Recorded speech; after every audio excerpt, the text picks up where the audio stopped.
bjarta, þrána sem eilíf mun fylgja mér. Ég sleit þau bönd, mig heima bundu.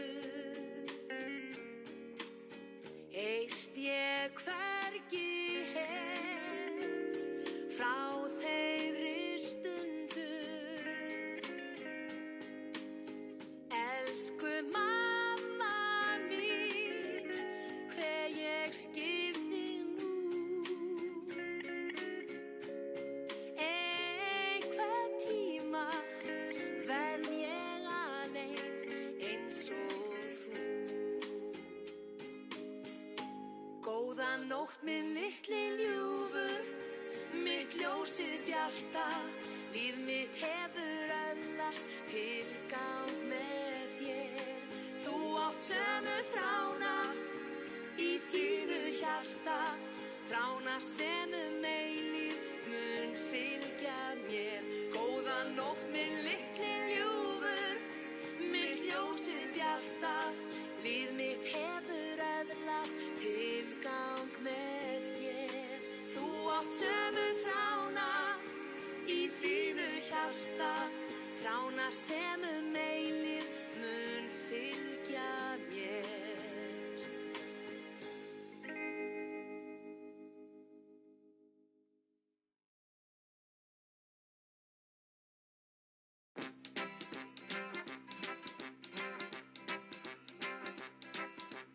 Ég hýr og ég jól, Jón kominn heim. Ég glöð og ég góð, Jón kominn heim. Kvíði, mæð og angist aftur vikið burt frá mér, því Jón kominn heim. Vorkvöld eitt þá fór hann Jón í fúsi burt. Föl og nýpinn eftir satt ég hér, en brennheit var mín þrá og býst ég eftir þá, og brosi hvarf af andlitin á mér. Ég hýr og ég jól, Jón kominn heim. Ég glöð og ég góð, Jón kominn heim. Kvíði, mæð og angist aftur vikið burt frá mér, því Jón kominn heim. Loks í garfa drepi létta útir hjá mér, drottinn minn og úti stóð hann Jón. Þó víða færir þú varla fyndir nú í veröldinni lukkulegri hjón. Ég hýr og ég jól, Jón kominn heim. Ég glöð og ég góð, Jón kominn heim. Kvíði, mæð og angist aftur vikið burt frá mér, því Jón kominn heim. Því Jón kominn heim.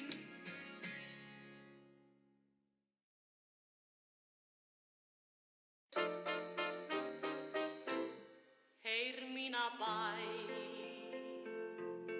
mildasti blær, berðu kveðju mín yfir höf. Syngdu honum saknaðarljóð, vanga hans blíð, vermi þú sól, vörum mjúkum, kistu hans brá. Ástarorð hvísla mér frá. Syngið þið fuglar ykkar fegursta ljóðaval,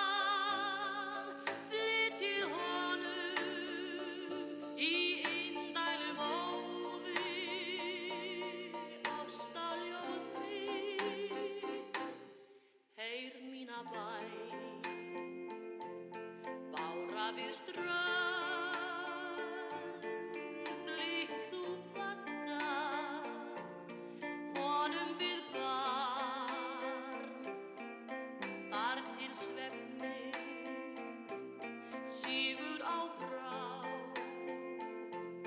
draumheimi í.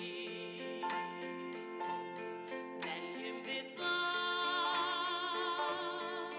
daga langa, saman tvö ein,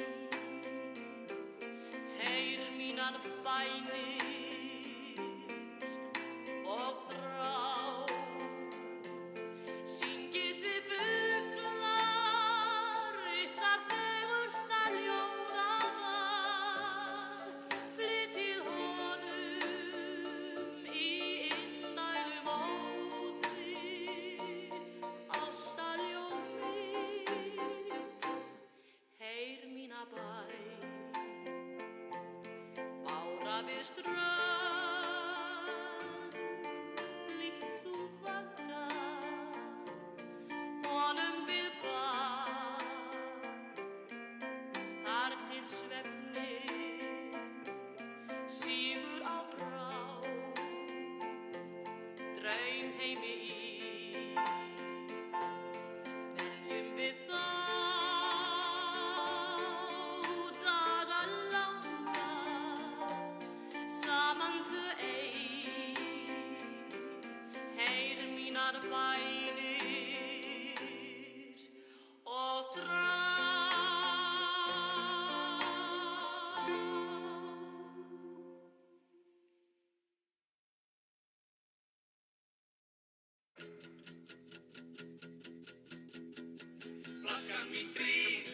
Flaskan mín grín, verð þér ekki bráðum að ljúka. Ég leiðist á geim, nú langar mig heim, en líklega verð ég að strjúka. Að fara meðan flaskan til, mér finnst þó dálítið slakt. Ef get ég ekki gert henni skil, hvað gæti fólk mig sagt? Já, fyrir viku fór ég á ball, við fórum með hraðan í hús. Var upphófst þegar æðislegt skall og allir höfðu nóg bús. Flaskan mín frín, verð þér ekki bráðum að ljúka.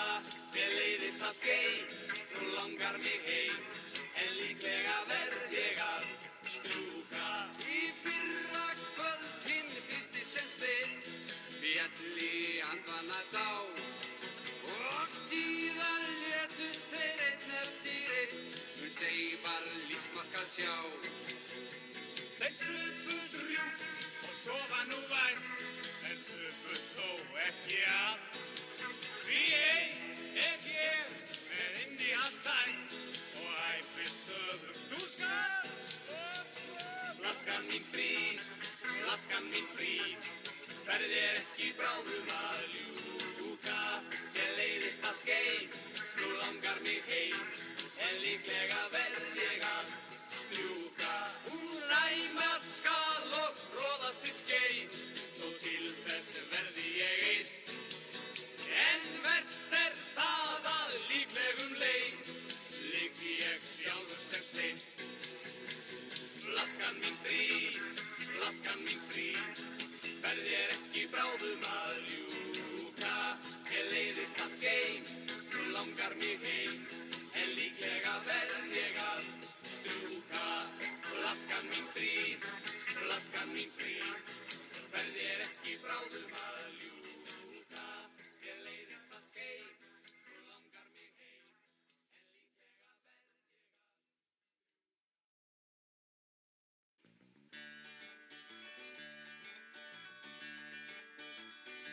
að. Litlir kassar á Lækjarbakka, litlir kassar úr dingalingaling. Litlir kassar, allir eins.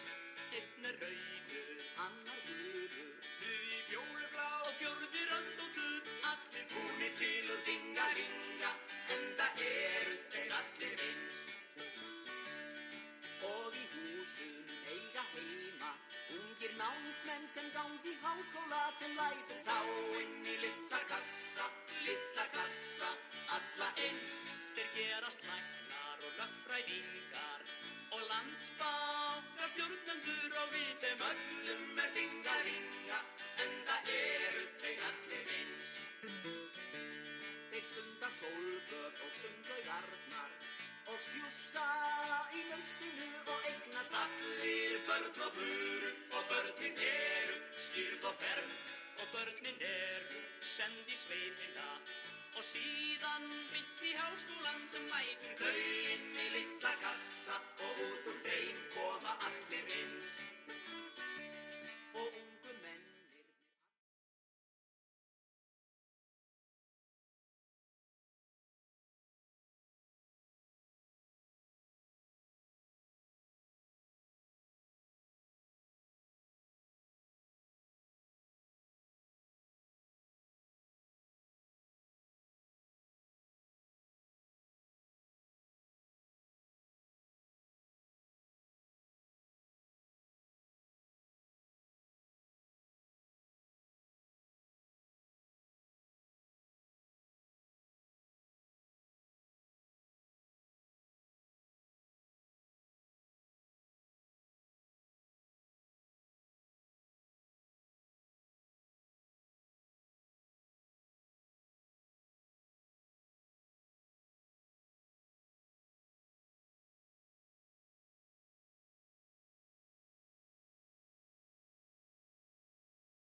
Halló.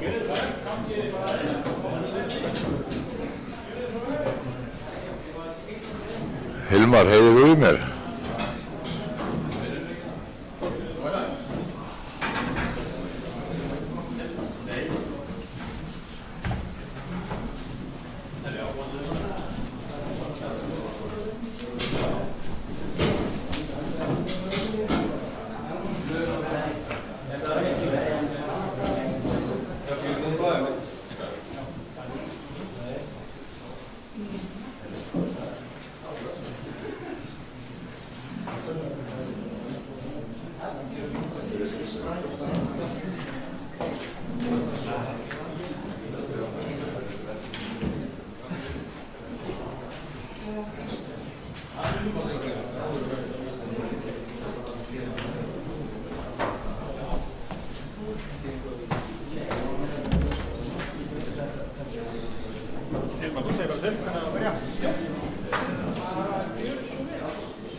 ungað árum og einnig líka að það koma nemendur sem hafa kannski bakgrunn úr ýmis konar rekstri eða einhverju verkefni sem verður að vinna á þeirra heimilum eða í þeirra nærumhverfi og menn hafa svona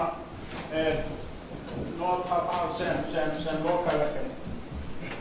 Það má segja að menn séu hér fullir af metnaði og áhuga hvöt og liggi ekki á liði sínu, heldur leggi nótt að degi til þess að vinna þessi verkefni.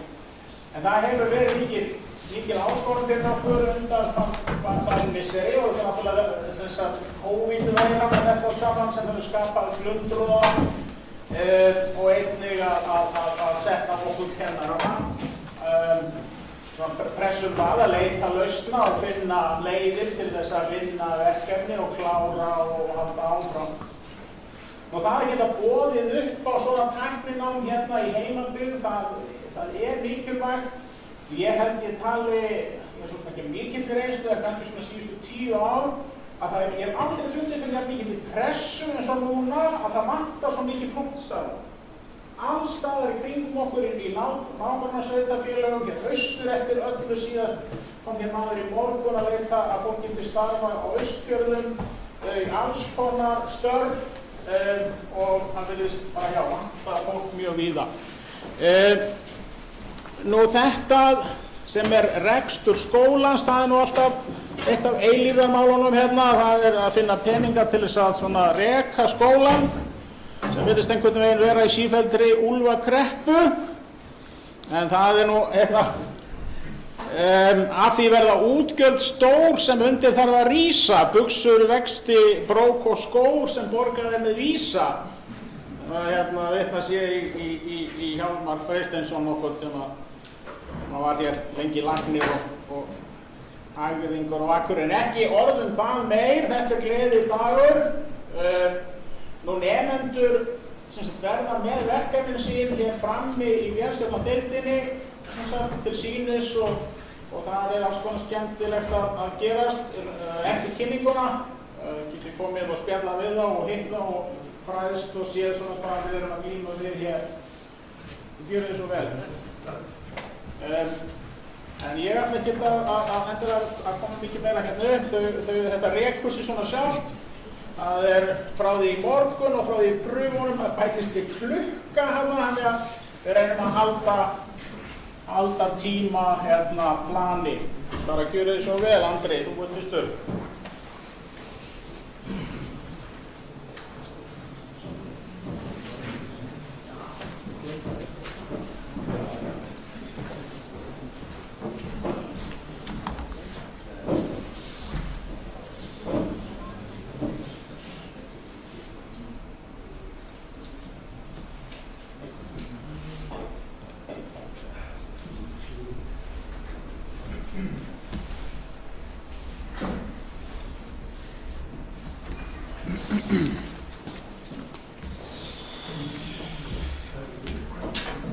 Góðan dag, ég heiti Andri Valur og er Ómarsson og ég ætla að kynna fyrir ykkur lokaverkefni mitt hér í dag.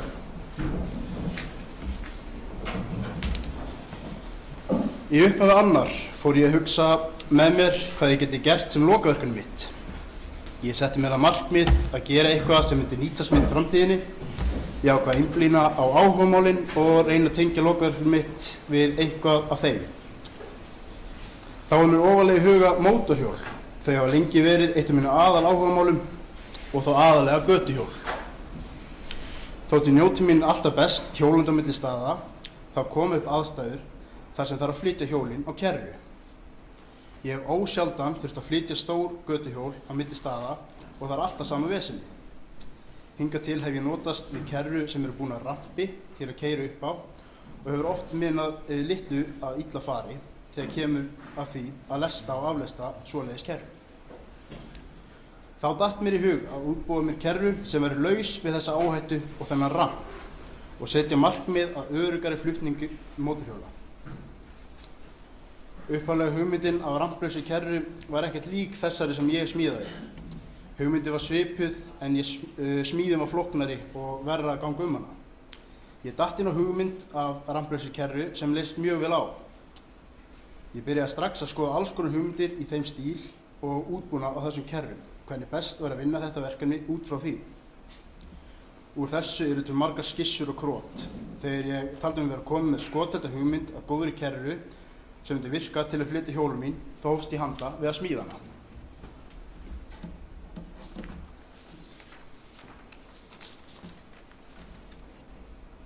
Kerran sem varð fyrir valinu eins og áður hefur komið fram, svokölluð ramplaus mótorhjólakerra. Virkni kerrunnar fremur einföld þótt hún virðist kannski flókin við fyrstu sýn. Hún virkar þannig að flatpallurinn laus innan í burðarvirkinu og á lömum að aftan sem tengja pallinn við burðarvirkið. Þegar kerran í svokallari flutningsstöðu pallurinn splittaður við burðarvirkið með læsingabúnaði. Læsingarnar hannaðar þannig að styrkur burðarvirkisins og styrkur pallsins mynda saman burðarþol kerrunnar í flutningsstöðu. Þegar mótorhjól sett á kerruna, það er að segja þegar kerran sett í hleðslustöðu, læsingar pallsins opnaðar og pallinn slakað niður að framan með handvirku spili.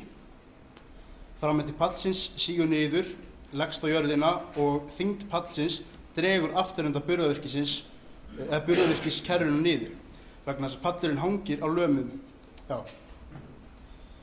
Burðarvirki kerrunar veltur hjólnöfin og rís að framan. Til þess að þetta gerist án þess að kerran sé tekin frá bílnum liður á beisli kerrunar. Og liðurinn sem sagt hér.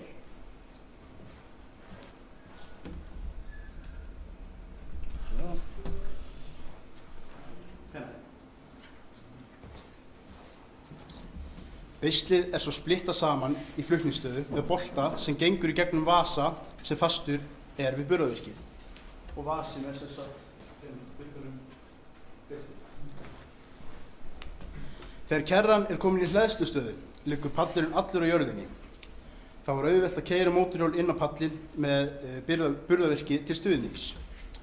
Mótorhjólið fest tryggilega með strekkiborðum við pallið, þannig að það geti ekki hreyfst til í flutningi. Pallurinn síðan hífður upp og burðarvirkið niður á framan og pallurinn læsist við burðarvirkið.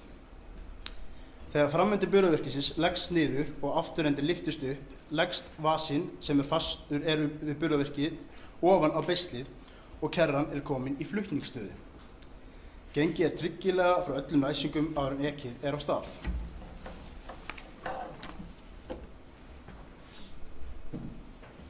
Og hérna sem sagt mynd til skýringar hvernig það virkar.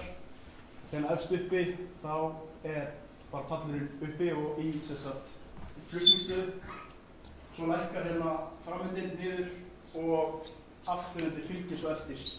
Og þetta lyftir svona og liðurinn þá hér. Þegar ég byrjaði að velja og panta efni í kerruna þurfti ég að hafa í huga styrk á móti þyngd. Kerran þarf að vera nógu öflug til að hægt sé að flytja þó nokkra þyngd á henni.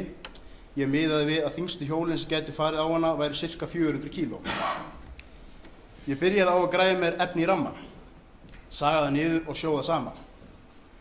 Það vandasamt að koma þessu saman, það þurfti að vera upp á millimeter því ramminn var undirstaða alls sem átti eftir að fara á kerruna og ef hann vitlaus myndi hún að öllu líkindum ekki keyra rétt. Þetta tókst ljómandi vel og ég var mjög sáttur við útkomuna. Þegar ég var búinn að koma rammanum saman fór ég að huga að hjóla og fjörunarbúnaði. Það var ekki mikið að velja á litla klakanum okkar og ég þurfti að smíða út frá því sem ég gat fengið á skikkalegum tíma. Niðurstaðan voru flexistórar frá stál og stönsum sem mjög skemmtilegur og þægilegur búnaður en helsti gallinn sá hvað þeir eru breiðir. Ég byrjaði á því að smíða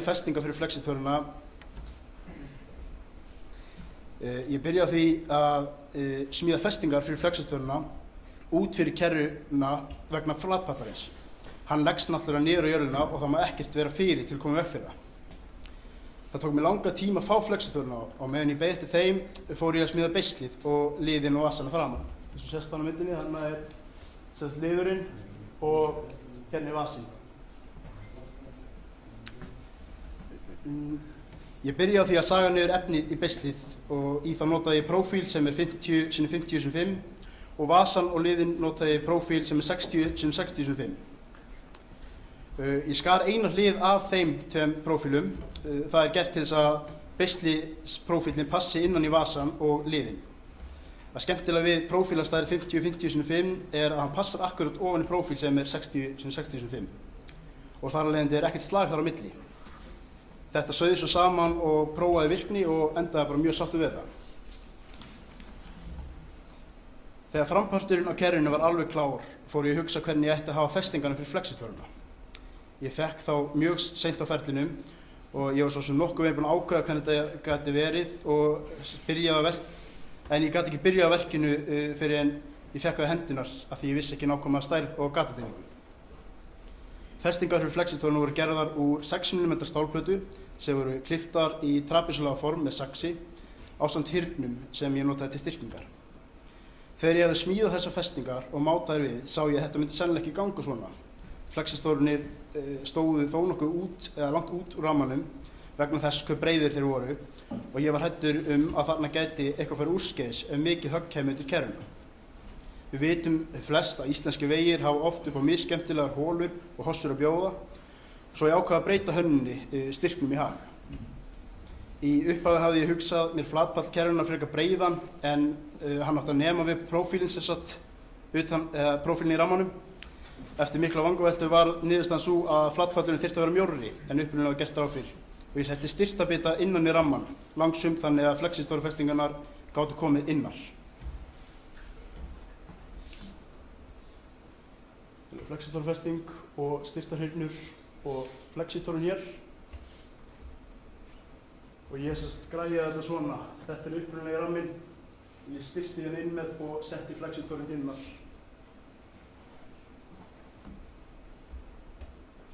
Það er búið að sjóða henni spilið.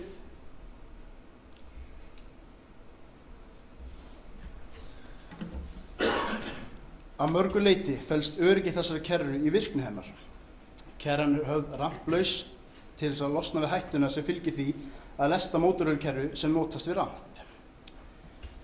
Ég veit nokkur dæmi þar sem tjón hafa orðið á fólki og tækjum þegar keyrt hefur verið upp ramp og maður hefur ósjaldan séð myndbönd þar sem slys hafa orðið við þessar tilraunir. Til að hjólið verði sem stöðast á kerrinni verða eyruhöfð á flatpallurinn sem hægt er að strappa í. Þá er hægt að festa hjólið kyrfilega niður þegar flatpallurinn er niðri og engin hætta á að hliðrist til þegar verið að hífa pallinu upp.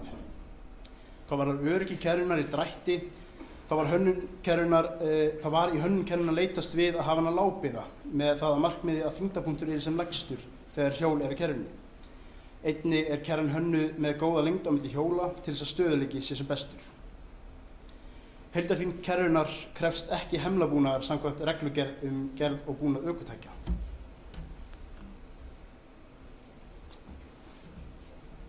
Vinnsla verkefnisins gekk ágætlega. Þetta var meiri vinna og lengra ferli en ég hefði búist við í lokin. Það kom ýmislegt upp á og ýmsa breytingar urðu við vinnslu verkefnisins.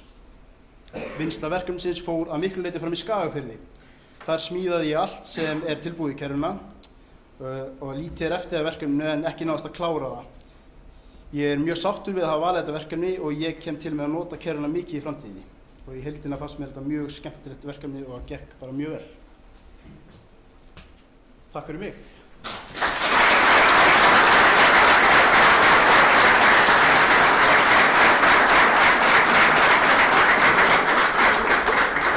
Kærar þakkir Andri, við ætlum ekki að spyrja mikið, reyna að nýta sem best tímann, bara næstu gjöru svo vel.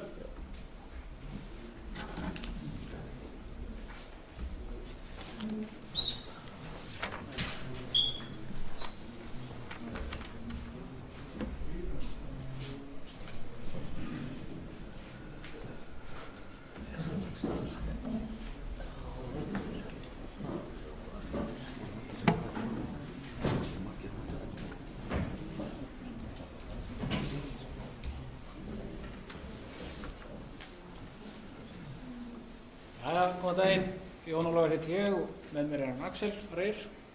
Við sem sagt ætlum að kynna fyrir ykkur lokaverkefnið okkar þrívíddarprentaðan rafmótor. Þegar þetta verkefni byrjaði þá langaði okkur strax frá byrjun að geta verið með eitthvað í höndunum þegar þessu ferli er í lokið og það kom fljótt upp svo hugmynd að notast við þrívíddarprenta þrívíddarprentara og okkur datt í hug að þrívíddarprenta kollausan jafnstraumsmótor og var það bæði hugsað til þess að kynnast betur möguleikum við þrívíddarprentun og einnig til að kynnast betur eiginleikum og uppbyggingu kollausa jafnstraumsmótora. Þrívíddarprentun býður upp á endalausa möguleika þar sem bæði hægt að nota til þess að smíða protótípur af hlutum sem eiga svo að framleiða á tiltölulega ódýran og fljótlegan hátt eða að smíða sem sé endanlega vöru. Þarna má við sjá svona þrívíddarprentara vinna og hann sem sagt vinnur þetta í svona lögum, prentar fyrsta lagi fyrst og svo næsta og næsta. Þannig að hægt að gera ýmis form sem að væri ekki hægt að fræsa eða renna. Þó væri hugsanlegt að steypa eftir hlut sem að þrívíddarprentar. Kostnaður við svona þrívíddarprentara hefur snarlækkað seinustu ár og orðið tiltölulega billegt að byrja að prenta. Það er hægt að fá prentar eins og þennan fyrir rúmlega 40.000 krónur og það er í boði alls konar mismunandi gerðar af plasti eins og þetta sem er notað í statorinn og mótorum. Þetta er sem sé hefur járnagnir í sér þannig að hann segulmagnast og bætir úr virkni mótorsins.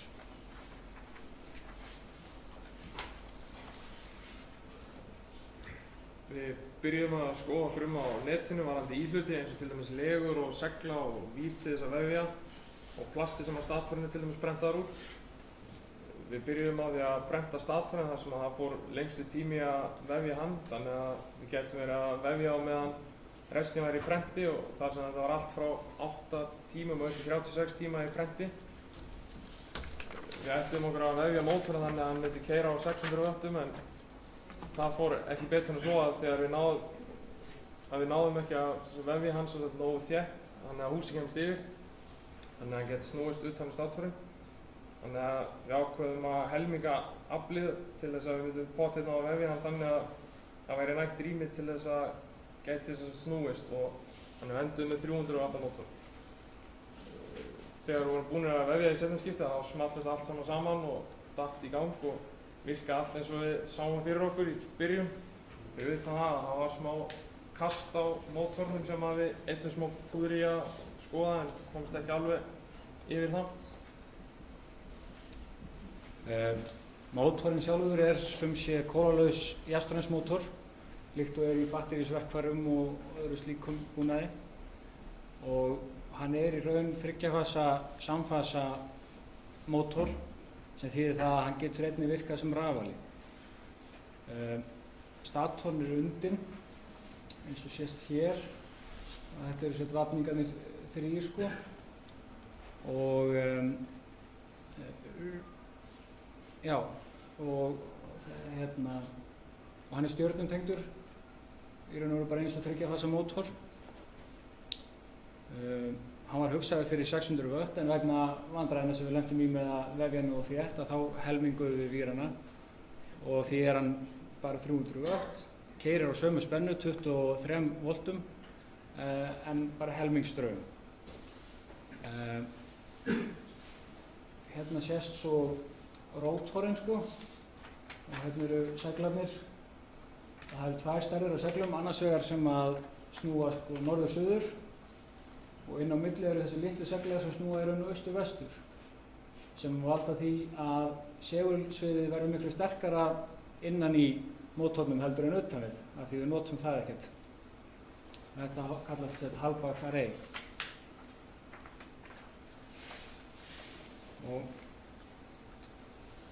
Og þegar við upp í staða þá er markmiðurinn náð. Við vorum með mótor sem að virkaði og gerði það sem við vildum að hann myndi gera. Þáttur að það var eitt og annað sem hefði betur mátt fara en annars var þetta fræðandi og lærdómsríkt verkefni. Já og einmitt gaman að kynnast betur virkni svona kólalausra DC-mótora og já, kosti þrívíddarprentunar. Ég held að við þökkum fyrir okkur bara.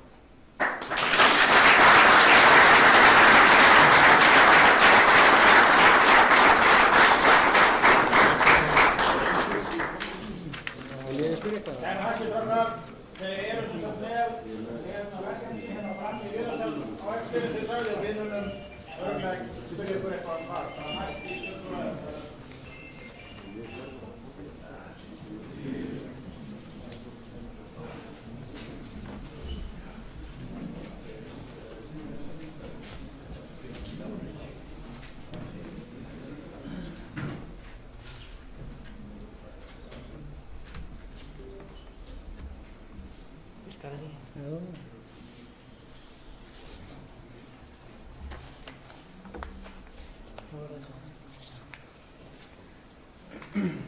Góðan daginn, Ásbjörn heiti ég er Þórólfur og við ætlum að kynna fyrir ykkur lokaverkefnið okkar sem var þessi böggibíl. Hugmynd okkar að smíða böggibíl fæddist þegar við vorum yngri eða 12 ára og þá langaði okkur að smíða bíl úr timbri þegar við kunnum ekki að smíða úr stáli og hafa 2 sláttuvélamótora til að drífa hann áfram. Við vorum komnir með mótora en þessi smíði náði ekki langt hjá okkur. Árið 2018 ákveðum svo að smíða böggibíl úr stáli. Hugmyndin var að gera okkur leiktæki sem við gætum einnig notað til að keyra heiman frá okkur og niður á verkstæði. Hann átti þá ekki að vera mjög merkilegur, frekar einfaldur og fljótt smíðaður en hugmyndin vart mikið upp á sig á meðan smíðinni stóð. Hugmyndir hvernig bílinn okkar átti að vera fengum við á netinu og úr okkar höfði en hönnun bílsins fór að mestu fram á meðan smíðin stóð. Takmarkað er til á teikningum af bílnum og þær sem til eru ekki eins og bílinn er. Upphaflega átti bílinn að vera eins manns með lítinn mótor úr vélsleða álíka en það var fljótt að breytast. Á meðan smíðin stóð sönguðum við að okkur dót í hann sem mótaði bílinn að vissu leyti. Í bílnum eru partar úr hinu og þessu, margt pantað utan og mikið smíðað á okkur. Demparar kom úr böggibíl, vasskassi, öxlar og stytt stýrismaskína úr Subaru, svo eitthvað sé nefnt, en flestir hlutir bílsins eru smíðaðir á okkur. Við byrjuðum á því að smíða neðsta hlutann á grindinni og færðum okkur svo upp á þið. Grindin er úr stálrörum að mestu leyti og bútarnir eru 100 talsins. Á meðan við smíðum bílinn hönnuðum við eiginlega jafnóðum og mældum og mátuðum mikið svo allt dótið kæmist fyrir í bílnum og gæti virkað sem skyldi. Næst smíðum við framfjöðrun, svo afturfjöðrun ásamt því að koma mótor og millikassa fyrir. Svo smíðum við body og græðum bensín, bremsu og rafkerfi. Grindin og nánast allt stál í bílnum er magsóðið en það ryðfría er tyggsóðið. Veltibúrið sem er hluti af grindinni hefur mikinn styrk svo maður er nokkuð öruggur í bílnum. Bodyið á bílnum er úr áli sem við skárum út og beygðum og undir bílnum er hlíðarplata úr heykalangsýrðu blikki. Klafanir að framan og þrílingin að aftan er úr stáli og bensíntankarnir er úr ryðfríu stáli. Öll smíðin tók mikinn tíma og suðuvinnan er mikil. Mörgum tímum var eitt við rennibekkin og slíphyrokkurinn fekk að snúast nokkra snúningana en til dæmis voru endarnir á rörinum í grindinni slípaðir til með roknum. Á grindinni eru 230 snittuð eyru til að festa bodyið en bodypanelarnir eru 36 talsins.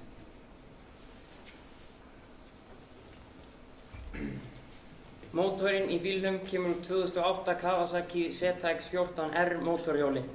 1400 kúbík og 191 hestafl sem er margfalt meira en reiknaði með í byrjun.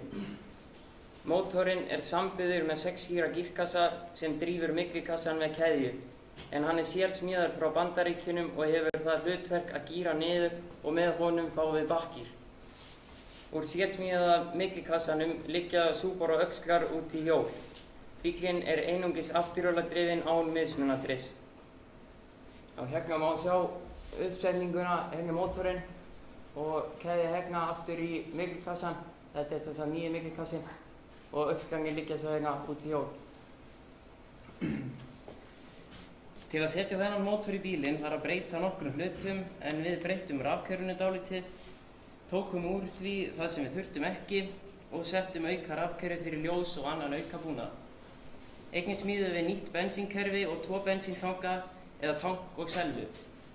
Úr tankanum dælist í selluna sem hefur yfirfall aftur tilbaka í tankin svo sellan er alltaf hugg og mótorinn fær bensín í hvaða aðstæðum sem er. Bíllinn tekur 40 lítra af bensíni. Við smíðum alveg nýtt bremsukerfi með vökvahandbremsu en bremsudælurnar koma úr fjórhjóli. settum fótstigna kúplingu og gírskipti eins og í rallybílum. Bíllinn er kraftmikill og togar töluvert. Hann er frekar léttur eða 570 kíló og með langa sjálfstæða hliðrun eða 40 cm. Hann er 325 cm á lengd og 190 cm á breidd. Í bílnum eru 2 körfustólar, 4 punkta belti og handfang fyrir farþegann til að halda sér í bílnum. Á mælaborðinu er 12 V tengi, USB hleðslutengi og hljómflutningstæki fram í honum. Gólfið er klætt með gönguáli og hálf framrúða er á bílnum. 2 ljóskastarar ásamt LED-bar á toppnum lýsa manni leið og prófílbeiskli er að aftan ef stefnan er sett á útilegu. Smíðin og hönnunin öll gekk bara nokkuð vel og seinnipart ársins 2018 keyrði bíllinn eftir 3 mánaða vesen með rafkerfið vegna þess að svissinn fylgdi ekki en bíllinn var ekki fullkominn. Þegar rafkerfið var komið í lag og bíllinn í gang þá var vandamálið að of mikið átak var á segnikeðjunni. Þá var í bílnum myglikassi sem við smíðuðum út úr Subaru gírkassa og hafði 2 keðjur, eina frá mótor og í myglikassan og aðra frá honum og niður í hjól. Vegna þess að niðurgýrunin var fyrir segnikeðjuna myndaðist of mikið átak á keðjuna og hún slitnaði en hún þolir 5 tonn. Við gerum nokkrar útfærslur með þessum kassa með mismunandi tannhjól sem tók gríðarlega mikinn tíma en við vorum alltaf í vesinni að fá rétta gírun án þess að gera of mikið átak á keðjurnar.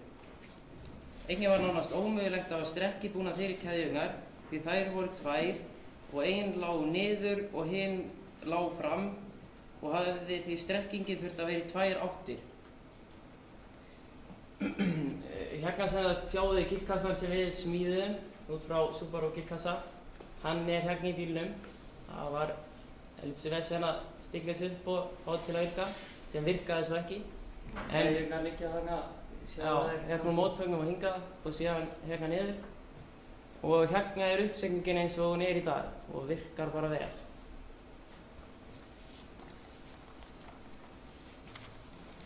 Þessi smíði hefur verið mjög skemmtileg þó við höfum oft verið þreyttir á hlutum sem vildu bara ekki ganga upp.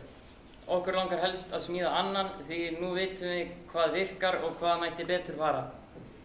Við erum þó mjög ánægðir með bílinn og hlökkum til að nota hann almennilega. Það er mjög skemmtilegt að keyra bílinn ekki bara vegna kraftsins og eiginleika bílsins, heldur líka vegna þess að þetta gerðum við sjálfur. Við erum heppnir að pabbi okkar á góða aðstöðu og fullt af verkfærum sem við gátum notað bæði dag og nótt. Þetta var mjög mikil vinna og mikið meiri en margir halda. Að hanna hvert stykki getur tekið langan tíma og svo þarf að smíða það en hönnunarvinnan gleymist oft. Þetta var tímafrekt, dýrt en skemmtilegt og nú þegar þessu er lokið erum við ánægðir og sjáum ekki eftir einu. Takk fyrir okkur.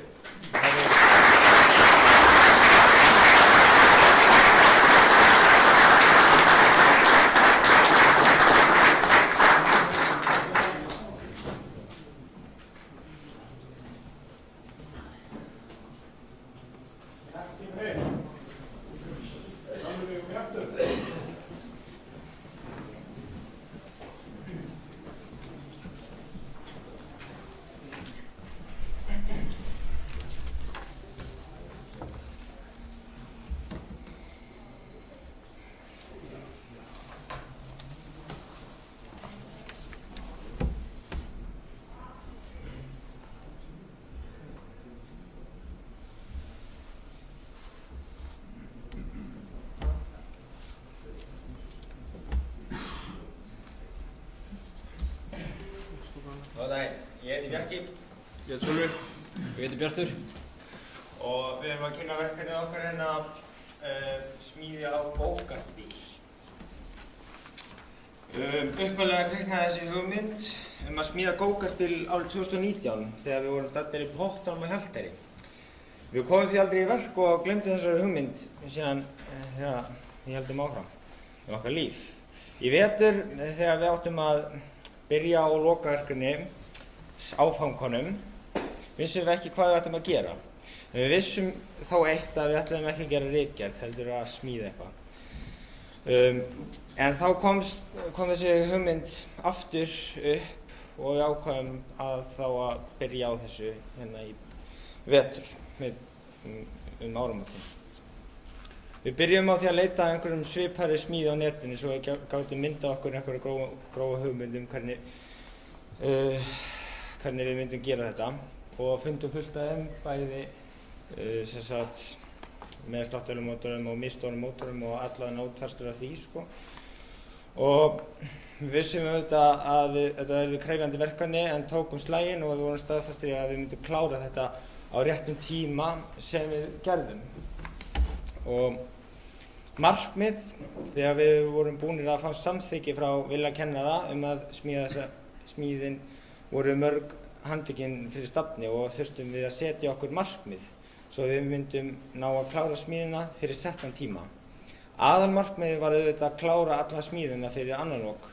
Önnur minni markmiðið sem við settum okkur voru til dæmis að skissa upp grindina, finna loftkældan mótor og þá vorum við búin að ákveða að setja vera ekki með kælikerfi, finna eitthvað sem væri loftkældur og að ná að mótornum í gang fyrir lokmars og hafa bílinn standandi í 4 hjól fyrir páska og keyra hann áður en páskafríinu myndi ljúka. Ferlið. Við byrjum á að finna hvernig vél ætti að fara í kakkan og ákveðum að nota loftkældan vélsleðamótor, sérstaklega því að kúplingarnar eru svo einfaldar, bæði notkun og uppsetningu. En það var eitthvað lítið til af loftkældum mótorum til sölu og við ákveðum bara að fjárfesta í heilum sleða. Og við fengum sleða að árgerðinni 1989, Arctica Cheetah sem er 75 hestafl og bíllinn er núna ca. 90 kg. Þannig að mótorinn er 500 kubík. Þegar grindin var farin að taka á sig mynd, byrjuðum við að kaupa á hluti sem okkur vantaði. Við fundum okkur dekk sem voru felgum, leigurnar fengum á góðum afslætti hjá vinum okkar í Straumrás. En leigurnar sem fóru á kúplingsöxulinn þurfti að panta utan vegna þess að öxullinn úr sleðanum var í tómumáli og þeir áttu eitthvað lítið af leigum í tómumáli. Meðan við biðum eftir þeim styrktum við grindina með 30x30 vinklum aftan þar sem mótorinn og öxlunni hvíla á grindinni, sem við sjáum hérna. Vegna þess að sætið er svo nálægt mótornum og það var að styrkja upp grindina þar sem að sleðamótor og heil manneskja er frekar þungt ef það situr á sama punkti. Næsta verk var svo að rífa allt úr sleðanum og notuðu allt eins og mótor, kúplingu, driföxul, rafkerfi, bremsubúnað og fleira. Okkur gekk mjög vel að rífa sleðan í sundur og tók ekki langan tíma. Þegar við varum búin að rífa allt úr honum sem við þurftum á gáfu og gólfum Arctica aðdáanda restina af sleðanum og nú voru komin alla vélhluti á gólfið og var komið að því að smíða mótorfestingar á grindina, renna driföxulinn í mál og festa tannhjólið á öxulinn. Núna vorum við komnir að því að renna múffurna sem kemur hérna upp á tannhjólið og við þurftum að renna þannig að við þurftum að renna innamáli alveg hárrétt upp á öxulinn, hann er 25 mm og svo þurftum við að renna múffurna þannig að tannhjólið færi upp á líka á þess að gökta á. Þegar það var klárt þá fórum við að bora í tannhjólið en það var ekki hægar hvernig gert og tók 4 klukkutíma. Eftir að við fórum að keyptum okkur kóbaltbor. Það var bara að bora 1 mm í einu og fara að brýna aftur og bora og brýna og bora. Það var 4 klukkutíma því. Svo eftir að öxlarnir voru fastir og satt á réttum stað mátuðu við pústi á mótorinn. Svona. Eins og það var orginál sleðan og þá sjáum við að stendur svo mjög langt út fyrir hérna þessi sætið á að vera. Þannig að við þurfum að greiða það einhvern veginn. Þá fengum við okkur bara 90 gráðu beygju og beygðum pústið hérna beint upp fyrir þannig að sætið kæmist hérna fyrir framan. Þegar það var klárt fengum við sætið í pósti og smíðum festingar fyrir það svo það myndi verið réttri afstöðu meðan ökumaður sætið í. Eftir það gátum við að fara að huga að staðsetningu íhluta eins og rafgeyma, bensíntank, tankur, tvígingsolíu og fleira.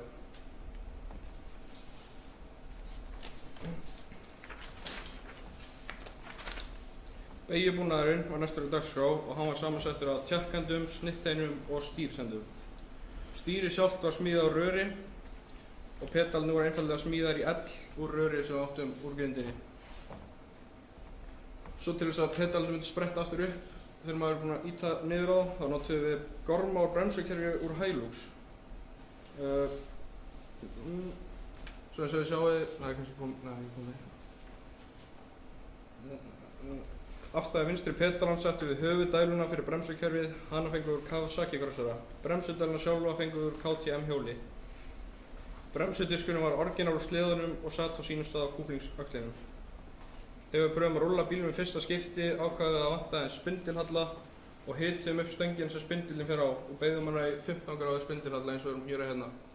Þannig að bílinn rásaði ekkert þegar maður sleppti stýrið var beint. Nú vorum við búin að smíða allt og komum til að grunna og mála grindina. Við hófumst í handa að rífa allt saman af grindinu og gera klárt fyrir málingu.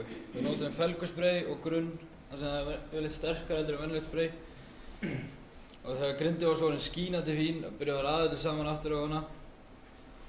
En við ættum alltaf eftir að græða stýri sem við gerðum svo bara úr rörum með hitaði og beygja og suðum á. Við notum svissin á sleðanum, þannig að við erum með rafstart á honum og við þurftum að búa til festingu fyrir innsogið og svissin er á sama stað þarna.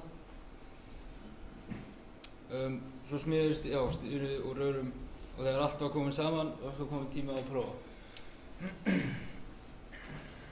Eftir að við varum búin að keyra bílinn talsvert vorum við steinhissa á því hvað allt kom virkilega vel út og það bara eiginlega bilaði ekki neitt og virkaði allt bara rosalega vel.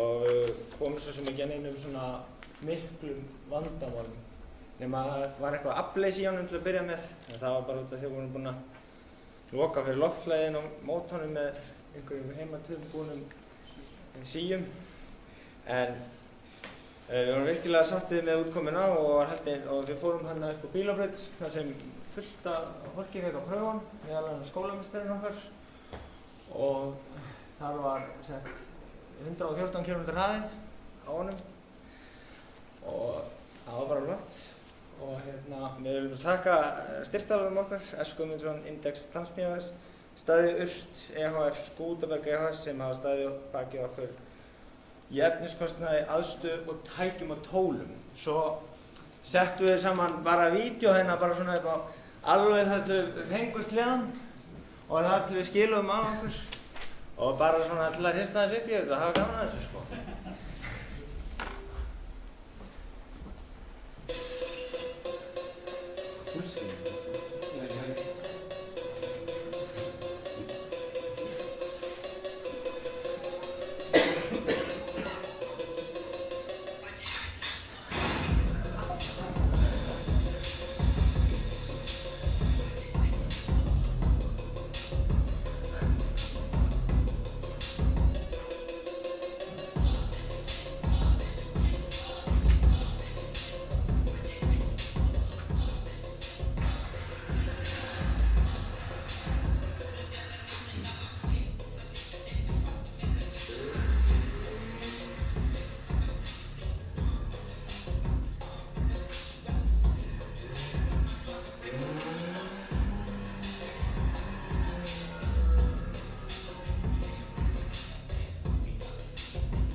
Takk fyrir okkur.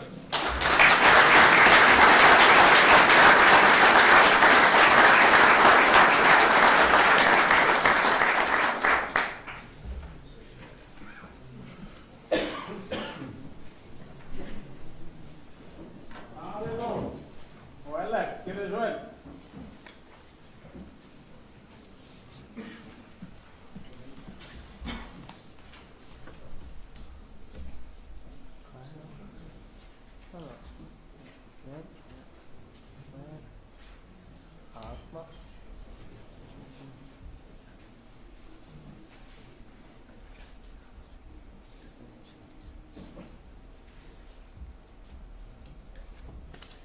Góðan daginn.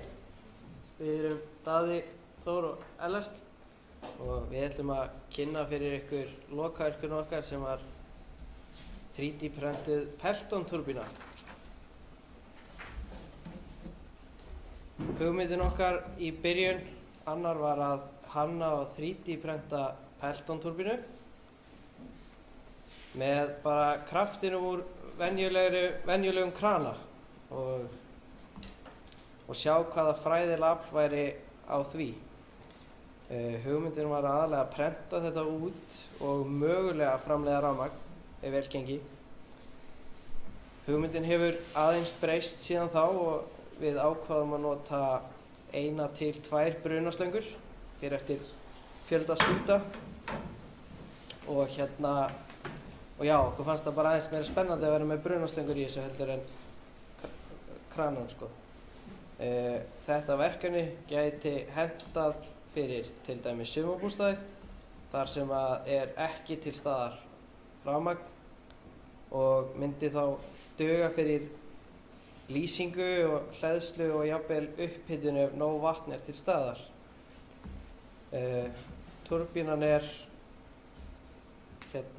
gæti fræðilega verið með 6 stúta og framleitt 3 kW. Gæti líka hentað sem lítil varaaflsstöð. Hún líka tiltölulega ódýr í framleiðslu og kostnaðurinn við prentunina á öllum íhlutunum eitthvað í kringum 5.000 krónur. Og en náttúrulega aðalkostnaðurinn væri rafalinn sem væri tengdur við turbínuna sko. En svo fóru miklar pælingar í reikningin sem að fóru í það að hanna turbínuna og það fyrsta sem við gerðum var að teikna alla íhlutina upp á blað og síðan var komið að teikningu af blaði í tölvu og það tók nokkra tilraunir og en það alveg eðlilegt þegar maður að byrja í svona verkefni og þegar við byrjuðum að hanna þá gerðum við fullt af mistökum og við enduðum í 80 mismunandi teikningum og það án allra samsetningateikninga á öllu sem við gerðum. Eins og þið sjáið vinstra megin, hægra megin hjá ykkur, það hjólið og þetta eru renderaðar myndir sem við gerðum í gær. Það kom ágætlega út.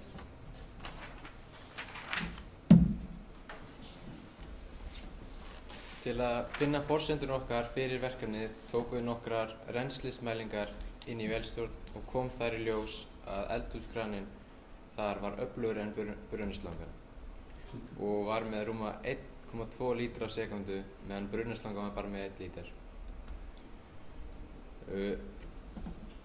Þrýstingurinn var niður í kjallara 5,5 bar og við áætluðum 0,5 bar í þrýstifall.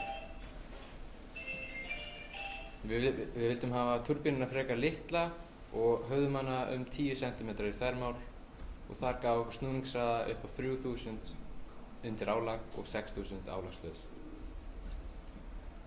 Síðan fundum við eitt áhugavert út í lok annar þegar við fórum að mæla vatnsmagnið aftur í brunaslöngunni eftir alla notkunina sem við notuðum hana. Þá var búið að aukast í 1,5 lítra á brunaslöngunni frá 1 lítra. Þannig að hefði verið bara skítur eða eitthvað sem hefur lotið með.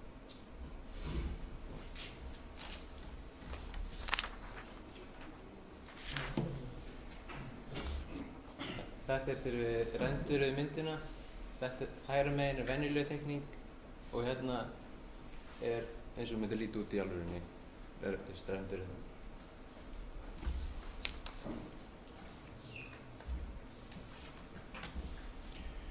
Framkvæmdin gekk mjög vel þrátt fyrir það að við séum búin að prenta og leysiskera ótal mörg stykki út sem hafa annaðhvort brotnað við pröfu eins og sést á myndinni hér hægri megin niðri. Þá brutum við eina skóflu viljandi til að finna veikasta punktinn og styrktum hann síðan í nýrri útgáfu. Og síðan líka einfaldlega hægt að missa hlutin í gólfið og þá ákveðum við að prenta þetta út í stykkjatali og bolta það síðan við hjólið.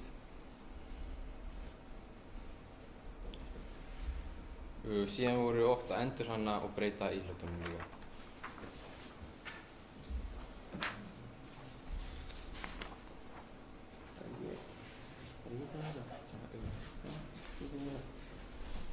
En við prentum þetta allt með prúsaprentaranum hjá Jón og Árna inn í FabLab og með aðstoð þeirra náðum við ágætum tökum á sem sagt bæði þrívitaprentaranum og slicer-forritinu fyrir hann og en svo völdum við að hafa húsið úr 5 mm áli og við teiknum það upp í Fusion áður en við smíðum það og sjáum við húsið og alternatorinn og allt það og svo bara svona fyrir smá svona reference þá tekur það cirka 68 klukkustundir að prenta öll stykkin í turbínunni og það eru svona 3 dagar og það tekur næstu hálft kíló af plasti. Við höfum prófað hana og hún virkaði ágætlega og getur framleitt ágætt afl og við höfum samt ekki getað aflmælt hana bara af því að við höfum ekki stillanlegt viðnám sem við getum stilt nægilega nákvæmlega inn á. Einhverjar spurningar?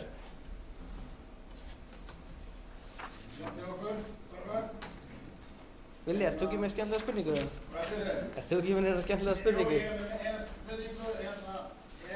Gátu þið prentað skófluna í einu lagi, hvernig var það? Já, við prentuðum sem sagt við prentuðum þær og við snérum þeim eins og það sést hérna, hún sneri svona í prentaranum og þessi býður til þess að fá góðu áferðina innan á skófluna því að það alltaf skiptir rosalega litlu máli að hafa góða áferð utan á þannig að það skiptir meira máli að hafa góða áferð en innan á En þá held ég að við höfum þetta ekki lengra, það engar fleiri spurningar og við þökkum bara fyrir okkur.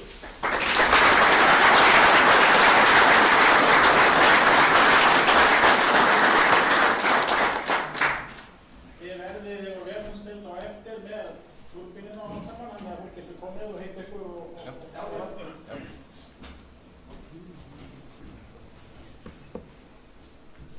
Einar, Hrafn og Rannver.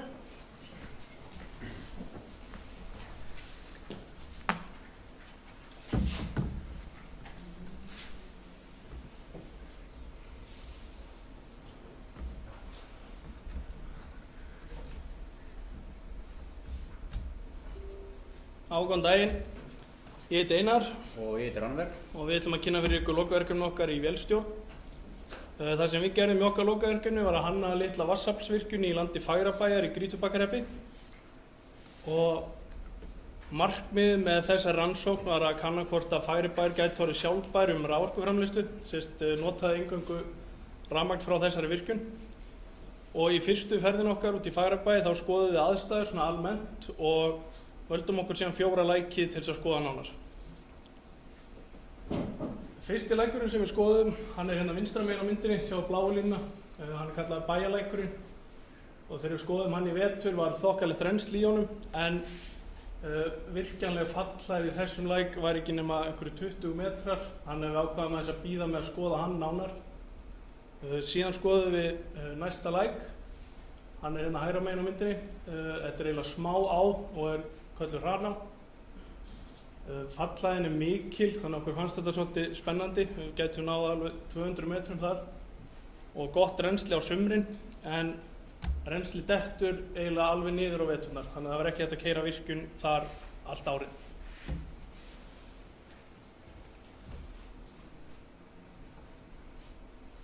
Hér sjáum þið svo tvo læki sem eiga upptök sín í Mýrum fyrir ofan þjóðveginn. Þeir koma undan ræsinu í 80 metra yfir sjávarmáli og renna svo í sitthvora áttina meðfram ræktunarlandinu og út í sjó. Þegar við skoðum lækin í vetur var gott rennsli í þeim báðum og komu þeir báðir til greina sem góður virkjunarkostur. Við áttum samtal við Guðmund, bónda í Fagrabæ og staðfesti hann það að jafnt rennsli í lækjunum allt árið. Og okkur fannst þetta spennandi virkjunarkostur til að skoða nánar. Við vildum leita leiða til þess að sameina þessa læki saman inn á eina túrbínu til þess að hámarka vatnsmagn í virkjuninni og fá þar að auki stærri virkjun. Eins og sést hér á myndinni þetta það vel framkvæmanlegt og gula línan sýnir nýtt rennsli og væri lónið þá staðsett þarna og lónið í 75 metrum yfir sjávarmáli. Leggja svo fallpípu úr lóninu að stöðvarhúsi sem eru 360 metrar og stöðvarhúsið staðsett þar sem gula línan endar og í 10 metrum yfir sjávarmáli. Við ákveðum að halda áfram með verkefnið út frá þessu forsendum.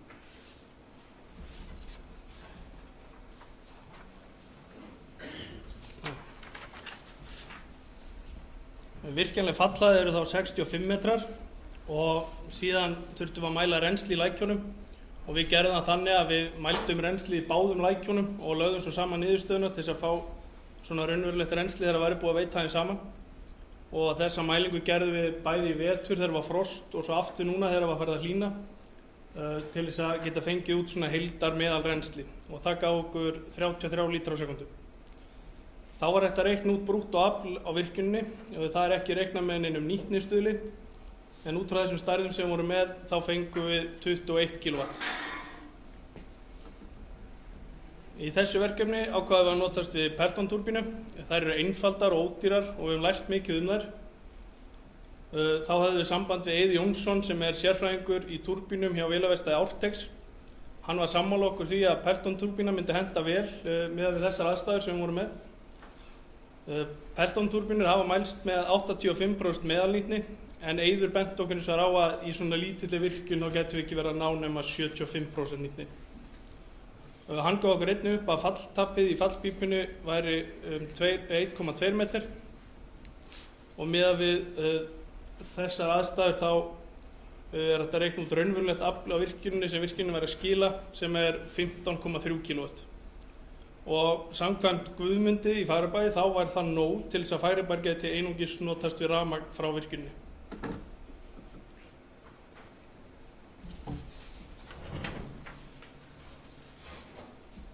Snúningshraði túrbínunar 750 snúningur á mínútu en fallhæðin býður ekki upp á að túrbínan snúist hraðar. Notast samband við að bunuskera og álagsstýringu til að stýra hraðanum á túrbínunni. Snúningshraði rafalans 1500 snúningur á mínútu og þarf hann að vera reimdrifin túrbínunni. Rafallin 3 fasa með sjálfvirkri spennustýringu og ósamfasa. Við útreikninga á eðlisnúningnum fengum við 6 snúninga á mínútu en fyrir hvert stút í Pelton-túrbínu henta það vel og verður túrbínan hjá okkur með 1 bunustút.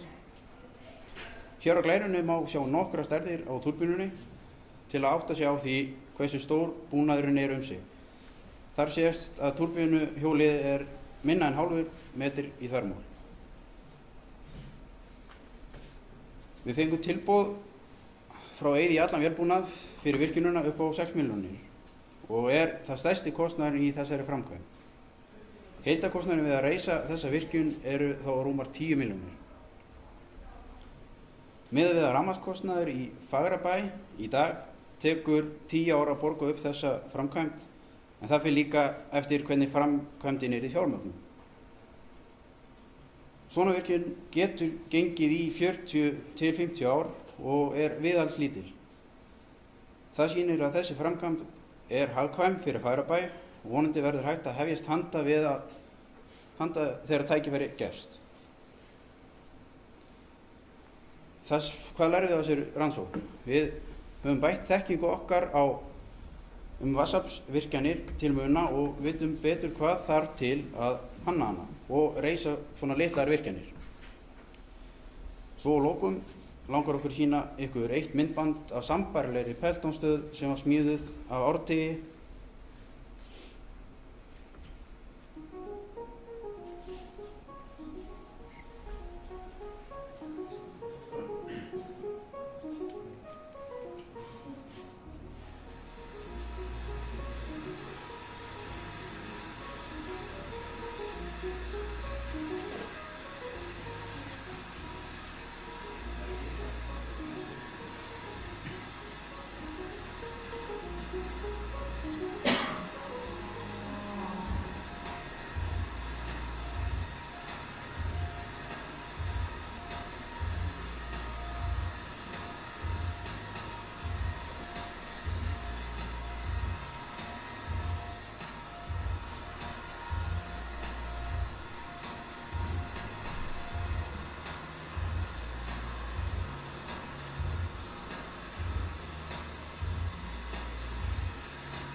Takk fyrir okkur. Takk fyrir okkur.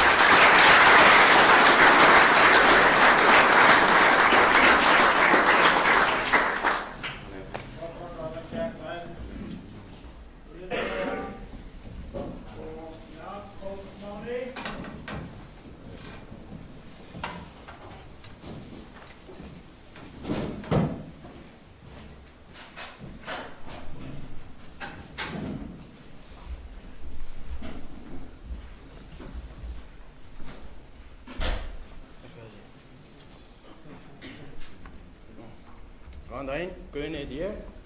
Jakob heiti ég og við ætlum að kynna fyrir ykkur hönnun og smíði á driftkart. Já. Það er hugmynd. Hugmyndin kom af netinu og aðalega frá fyrirtæki sem að smíðar svona crazy kart og þetta er eina fyrirtæki sem við vitum sem smíðar svona græðu og þetta er crazy kartin sem að hugmyndin kom af og okkur langaði að smíða svona, ég og Jakob, sérstaklega bara af því að okkur langaði að eiga svona og okkur fannst þetta tilvalið til að vinna svona lokaverkefni. Og við höfum ákveðið markmið áður við byrjum að smíða hann og það var að hafa hann léttan, eins léttan og mögulegt er og eins kraftmikinn. Það var svona aðal 2 markmiðin og svo líka væntanlega vildum við vanda smíðin eins mikið og hægt væri að hafa hann eins fallegan og flottan og möguleiki væri á. Og hérna sjáum við að því að oft veit fólk ekki hvað maður er að tala þegar maður er að tala driftkart en svona sjáum við virknin á þessu, þú ferð svona eins og þú sért að drifta á. Hönnun og smíði. Hérna til hægri sjáum við átakað eða teikningu sem við teiknum af græjunni sem gefur ykkur ágæta hugmynd hvað við verðum að fara að smíða. Hérna vinstra megin sjáum við þurfum að byrja að smíða grindina. Málin á grindinni eru mjög sambærileg við crazy-kartinu og það er eiginlega svona einu málin sem að við, hvað maður að segja, fengum á netinu. Og það eru 75 x 115 cm. Þeir eru náttúrulega með í tómmálum, þetta eru Amerikanar, en við, hvað maður að segja, setjum þetta inn í okkar kerfi. Hérna í miðjunni sjáum við svo útfærsluna af afturöxlunum eins og hann stendur í dag og er þetta svo sem ágætur afturöxl eins og við komum seinna og vorum nokkuð vandamál með hann. Svo hérna hægra megin sjáum við gaffalinn okkar og dreifhjólið. Hérna, það sést ekki á myndinni en hinum megin við dekkið er tannhjól og auðvitað tannhjól á mótornum með keðjur á milli sem að drífur þetta áfram. Svo hérna sjáum við legunar og hliðunum á driföxlinum. Þær eru ekki hendurinn boltagötum, heldur er það langröfar og þannig náum við fram strekkingu á keðjunni. Hérna vinstra megin sjáum við þegar við erum búin að smíða fyrstu útfærsluna af turninum á hann og gaffallinn komin í hann. Svo hérna í miðjunni þá erum við búin að sjóða eyrun á kartinn fyrir alla álplötunar og búin að smíða álplötuna á hann. Einnig erum við búin að smíða okkar sætingsfestinguna á festa sæti. Svo hérna alveg til hægri sjáum við þegar hann er að nálgast lok smíðarinnar og einnig sjáum við að komið mikið rafkerfun á hann. Rafkerfi okkar samanstendur af aðalega 3 íhlutum sem er mótorinn, mótorstýringin og svo rafgeymarnir. Einnig eru nokkru aðri litlir íhlutir eins og 2 spennubreytar og einn þeirra keyrir hvað maður segja LED-lýsinguna sem er undir þessu. Þessi 4 rafgeymar sem við erum með, þetta eru mótorrjóla rafgeymar sem keyrir á 12 voltum og eru 14 amperesendir hvor og raðtengdu þá til að fá 48 volt sem að spenna mótorinn og mótorstýringin þurfti. Hvað hefði mátt fara betur? Það er aðalega afturöxullinn, hann gekk ekki alltaf vel við smíði og við vorum eins og á hægri myndinni hérna, þá er þetta fyrsta svona hvernig við byrjum að smíða hann og þá notum við heimasmíðaðar fóðringar sem að heppnaðist ekkert nógu vel, okkur fannst það bara ljótt og það virkaði ekkert alveg eins og okkur langaði og svo næst fórum við yfir ryðfrítt og það myndaðist annað vandamál en við leystum úr því með því að sjóða hérna styrkingar sem við sjáum hér en það var að gerast þegar við sestum ofan á hann þá bognaði öxullinn bara upp og ekkert þess nota þannig að við þurftum að sjóða svona auka styrkingar. Næst var það rafgeymirinn, hann ekki nóg, hann endist ekki alveg eins vel og okkur langaði hann gerði. Þú getur keyrt kartinn í svona hálftíma á meðal álagi, en okkur hefði langað að hefði verið betra, en hvað með það? Og svo hérna getum við séð spennubreytuna sem við ætlum að nota til að geta hlaðið kartinn á þess að þurfa að taka rafgeymina úr. Og við vorum búin að setja 2 póla hérna í grindina sem ættir að geta tengt hleðslutæki í. En það virkaði ekki heldur hjá okkur af því að við þurfum aðeins fleiri íhluti til að láta sú virkni virka.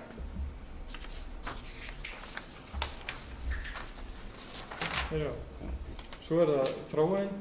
Til að byrja með sjáum við turnin hérna og þá fyrstu og seinni útfærslu á honum. Eins og sjáum við þá endum við að lækka hann tæplega 10 cm. Þetta var aðalega út af því að þegar við komum sætlingsfestinguna og prófum að setjast á hann, þá var stýrið einfaldlega bara allt hátt.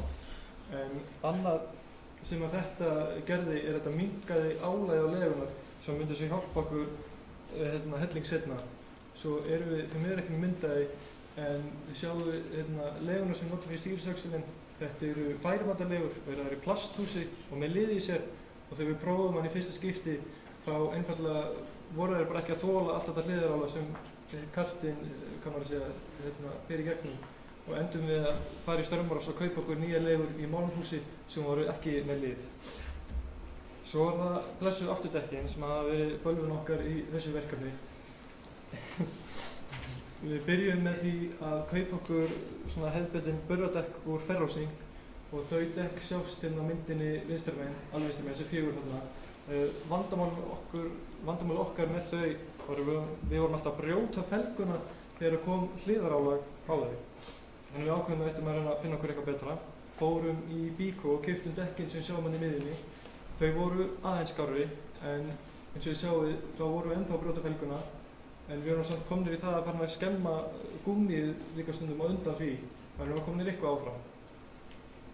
Svo fórum við í Strömrás og keyptum okkur dekk þar. Þeir voru með málmfelgu, en náttúrulega ennþá með sömu gúmmíi, og hættum við þá alveg að skemma felguna og einungis að rífa gúmmíi af þeim. Við vorum komnir þó það langt núna að við gátum fara að keyra kartinn svona eina hleðslu án þess að þurfum að skipta um dekkin, en þegar við byrjuðum með dekkin frá Ferró þá þurftum að skipta kannski 2-4 dekk á einni hleðslu. Svo sjáum við myndina alveg að hægri megin. Þetta útfærslan eins og hún í dag. Við erum sem sagt að nota dekk, eða komur þetta ekki beint dekkin, en samsetninguna sem við keyptum frá Strömrás, og í því þá hægt að taka, boltað dekkið og hægt að taka það af, og við gerðum það og rendum okkur af hliðanum af hjólabrettadekki og settum það inn í gaffalinn. Þegar við erum alveg hættir að skemma dekkið. Vandinn við þetta núna er að við erum farnir að skemma snúningsleguna eins og sést á myndinni vinstra megin alveg til hægri. En við erum samt komnir það langt að við getum keyrt hann 1-3 hleðslur á dekkjunum sem á núna. Og við gerðum líka kostnaðaráætlun áður en við byrjuðum á verkinu, og það var 180.000 sem við lögðum fyrir okkur, og við vorum tilbúinir að fara rúmlega 200.000, en oft raunveruleikinn aðeins dýrari og við endum í 273.000. En það er samt, þá erum við að taka inn í allt með það. Þá erum við að taka inn öll dekkin sem við vorum að tala fyrir, öll þessi dekk. Þau fara hátt upp í 20.000 bara þau, og þetta eru alls ekki öll dekkin sem við eyðilögum. Þannig að það var svona, eins og hann stendur úti, þá er hann kannski 230 og undir, og við gætum örugglega smíða hann aftur fyrir 280.000. En hérna er smá vídeó, hvernig þið getið séð virknin á tækinu. Það er kannski ekki bestu gæðunum. Það er bara svona stutt vídeó.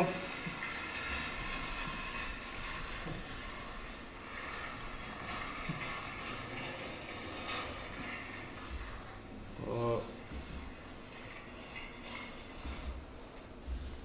bara takk fyrir okkur.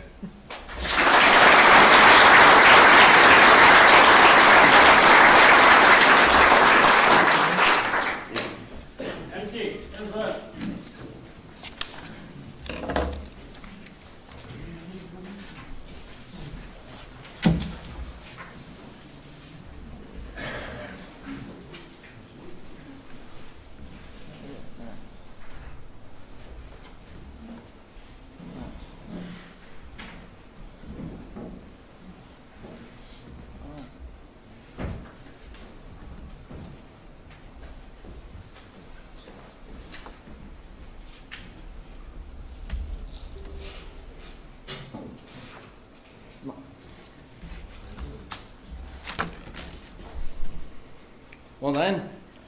Helgi Halldórsson heiti ég og er frá Dalvík og ætlaði að kynna fyrir ykkur lokaverkinu mitt í vélstjórn við Verkmenntaskólann á Akureyri sem er iðntölustýri dósapressa.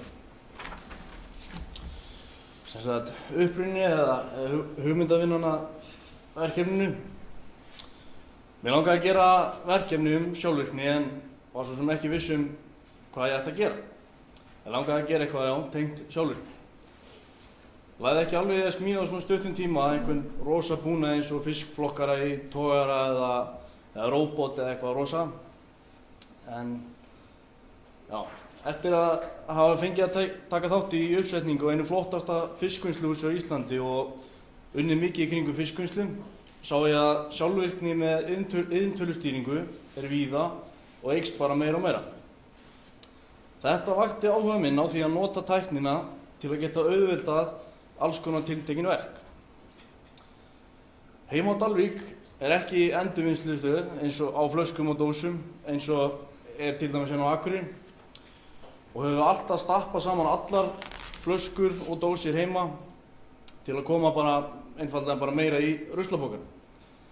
En svo þegar pókinn var fullur þarf maður að telja og flokka allar dósir, plastflöskur og gler.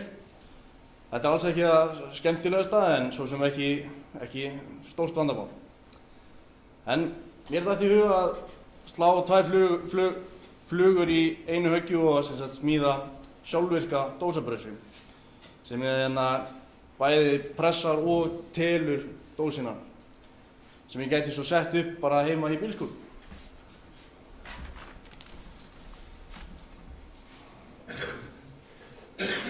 Í upphafi á smíðinni vissi ég raun ekkert hvernig þetta myndi koma út. Ég hafði svona einhverja myndi í kollinum en ekkert svo sem til að fara eftir. Ég byrjaði bara að safna saman þeim búnaði sem ég vissi að ég þyrfti og svo bara smíðaði ég í kringum hann eins og hægt að sjá hérna. Það er bara komið með jackinn og smíðaði svona einhverja grind í kringum á bara út frá því. En dósapressan samastendur af tveimur loftsjökkum, loftlokum, iðntölu og rafmagnsbúnaði. Efnið í pressunni er mestmegnis úr 25 mm vinklum og plexigleri.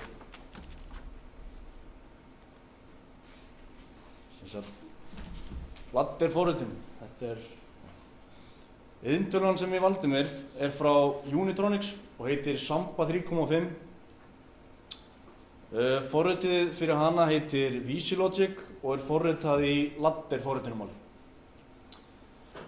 Ég setti stýringuna þannig upp að hún hefur upphafskref fyrir sjálfvirkaferlið sem er hægt að sjá hérna á þessari mynd.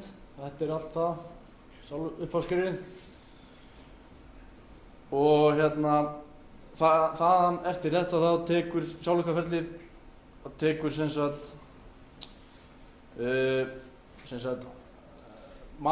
automatíkaferlið fer í gang eftir ræsingu að þessu. Svona. Einnig setti ég möguleikann á að keyra pressuna handvirkt, einungis svo hægt væri að keyra tjakkinn ef það kemur upp bilun eða slíkt ef pressastílla situr fyrir eða eitthvað svoleiðis. Það var nú ekki nóg að láta pressunum bara pressa dósina, heldur telja það líka og hafði ég í forritinu teljara sem sér að telja dósirnar og hafði það þannig að hægt er að bæta við handvirkt og draga frá talningu á iðntölunni. Svo setti ég reset-takka til að endursetja talningu þegar dósapókinn er orðinn fullur.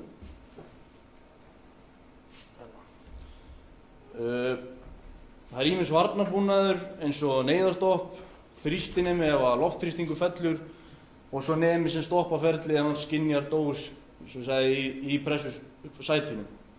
Og þar leiðandi hleypir hann ekki næstu dós og ferlið rauninni stoppar. Svo til gamans það bætti ég við smá LED-lýsingu og stýringu í tölvuna fyrir það sem maður má sjá hérna. Þetta er hérna það sem maður bætir við teljaran, dregur frá og þetta er það sem rauninni heldur talningunni.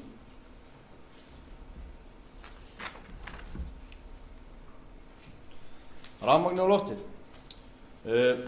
Rafkerfið er svo sem ekki flókið, það fær bara að fara 220 volt reiðstraumurinn frá innstungu sem fer inn á spennubreyti sem að breytir í 24 volta jafnstraum, eða jafnspennu, sem bæði iðntölvan og loftlokunni þurfa. Úr spennubreytum fara 24 volt og 0 volt inn á sikkvort tengibrettið sem má sjá hér. Þetta eru 24 voltana og 0 volt fara frá spennubreytinu. Iðntölvan fær þessi 24 volt og 0 volt og eins með alla skynjara, rofa og fleiri búnað. Iðntölvan sjálf hefur 11 innganga og 7 útganga sem virka þannig að til dæmis nemi gefur merki á inngang á tölvunni og hún nemur það og eftir réttum skilaboðum gefur hún þá merki á útgang sem er þá til dæmis loftloki sem að hleypir lofti á viðkomandi tjakk. Og sjá sem þetta eru inngangar hérna ofan og svo eru þetta útgangarnir hérna á tölvunni. Þetta er bara spennuvæðing, þetta er bara 24 volt og 0 volt. Loftkerfið er þannig uppbyggt að loft kemur frá loftpressu inn á þrýstijafnara. Eftir það kemur þrýstinemi sem gefur tölvunni að það sé merki að það sé nægur loftþrýstingur og svo þaðan bara inn á loftloka. Svo eftir réttu merki frá iðntölvunni fær eins með rafmagnið fær viðkomandi loftloki merki sem breytir stöðu og hleypir þá loftinu inn á annarkot tjakkinn sem pressa dósina eða sem að skammtar dósum úr magasínu.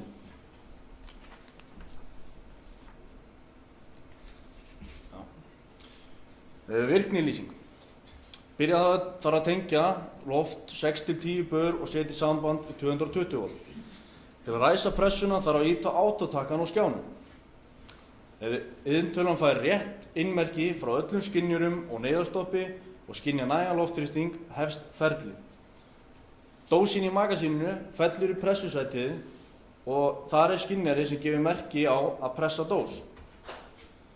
Þegar dósin er pressuð og það situr ekki dós fyrir þarf að pressa dós. Þegar dósin er pressuð og það situr ekki dós fyrir þarf stimpillinn sem sagt að vera komin tilbaka og það hleypir þá næstu dós niður til að pressast í pressusætinu.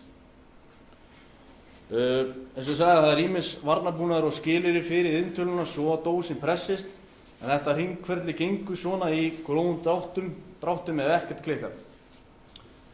Svo þegar það er engin dós í magasíninu til að pressa nemur tölvan það og stoppar. Til að ræsa ferlið aftur það þá að ýta aftur á autotakkan og en ef maður er með margar dósir þá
húsapressan til sýnis hérna niður á Vélstjórar Álmu ef að fólk hefur áhuga að skoða það. Takk fyrir mig.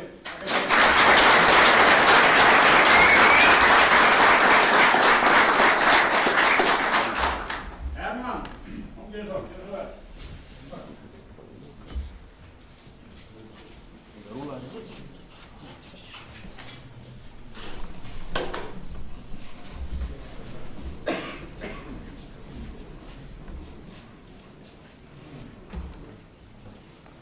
Góðan daginn. Hermann heiti ég og ætla að reyna að fara svona frekar hratt yfir lokaverkefnið mitt. En það var sem sagt nanotækni í vélbúnaði og sjávarútvegi. Íslenskur sjávarútvegur í sífelldri þróun. Það mátti ekki alltaf minnast á eitthvað nýtt. Því hlutirnir sem alltaf höfðu verið gerðir eins skyldu vera gerðir eins áfram því það hafði bara virkað. Í dag tekið vel á móti framþróun og nýrri tækni til að auðvelda sjómönnum lífið með vinnusparnaði og skapa meiri aflaverðmæti hraðar með vönduðum fiskvinnslutækjum. Við erum alltaf að reyna að gera skipin og fiskvinnslur í hagkvæmari því olían á skipin dýr og auðvitað mengandi.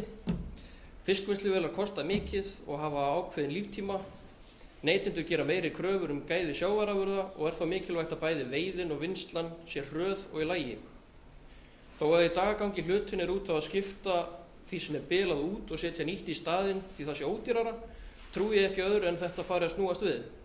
Við viljum lengri endingartíma á þeim búnaði sem við kaupum og fá sem besta nýtni úr honum því bæði það betra fyrir umhverfið og já, náttúrulega veski útgerðarmannsins. Saltur sjórinn hefur tilhneigingu til að tæra málma, skemma málningu og smeygja sér á ótrúlegustu staði þar sem við viljum ekki hafa hann, svo sem í rafmagnsbúnaði, blandaðan í olíu, á svarta og ryðfría stárulið og fleiri viðkvæma staði viðkvæma fyrir ágangi salts. Annar skaðvaldur sólin, hún gefur frá sér útfjólubláa geisla sem með tímanum bakar og skemmir málningu, timbur og þá helst plast. Málningin á skipinu utan á því öllu, bæði út á dekki og skrokknum sjálfum undir miklu áreiti af sjónum og sólinni, enda þurfa skip að fara reglulega í slipp og frísku upp á þetta allt. Stýringar, rafmagnskassar við fiskvinnsluvélar verða fyrir áreiti sjós og slaps og sömuleiðis töfluskápar, öryggjabóks, raflagnir og að ljósum og spilum, ljósin sjálf og tengibóks sem eru úr plasti og ýmislegt annað borð utandyra sem skemmist. Ef hægt væri að húða og verja þessa staði og hluti svo sjórinn loði ekki við og hægt væri að hindra útfjólubláu geislana frá að ganga inn í málningu og plast stór sigurinn í að lengja endingartíma og lækka bilantíðni. Með verkefninu langaði mig að ganga lengra í að verja þennan dýrabúnað okkar og sjá hvaða leiðir eru til við að bæta nýtni, lengja endingartíma og lágmarka bilanir þeirra hluta sem keyra sjávarútveginn áfram.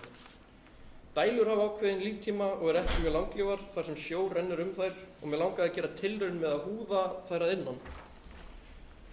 En það var veruleg senkun á efninu hjá mér, ég fekk ekki hendunar á tíma. En þar sem ég náði ekki að gera tilraunina skoði ég þau dæmi sem búið að prófa og gera á plasti, málningu og ryðfríu stáli og hefur verið að fylgjast með og kynna mér ýmsu efni sem byggð eru á svokallaðri nanotækni sem mætti kalla íslensku örtækni og þá aðalega þann þátt sem snýr að yfirborðsvörnum.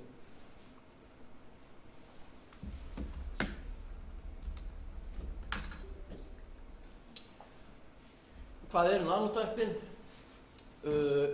Nanotækni er mjög víðtækt hugtak en gengur út á þau vísindi, verkfræði og tækni að vinna með efni sem eru á skalanum 1 til 100 nanómetrar. Það er að segja að vinna með að brjóta efni niður í frumur og mólekúl og raða upp á nýtt til að byggja efni eftir notkunarsviði.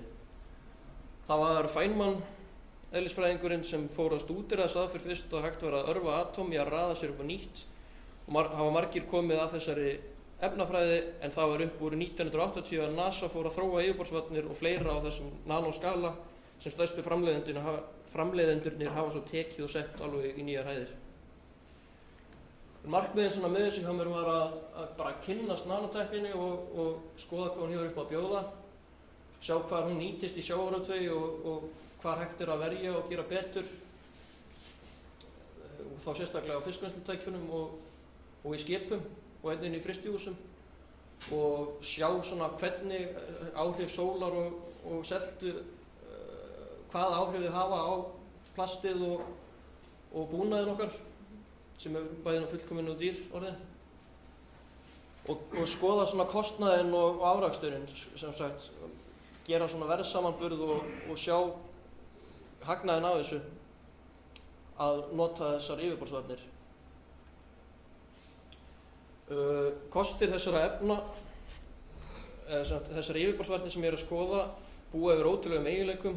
Það er búið að þaulprófa þessi efni við alls konar aðstæður og má nefna svona helst að þetta er gegnsætt, líkist svolítið gleri kannski og til í alveg ótal gerðum eftir hvar á að nota það.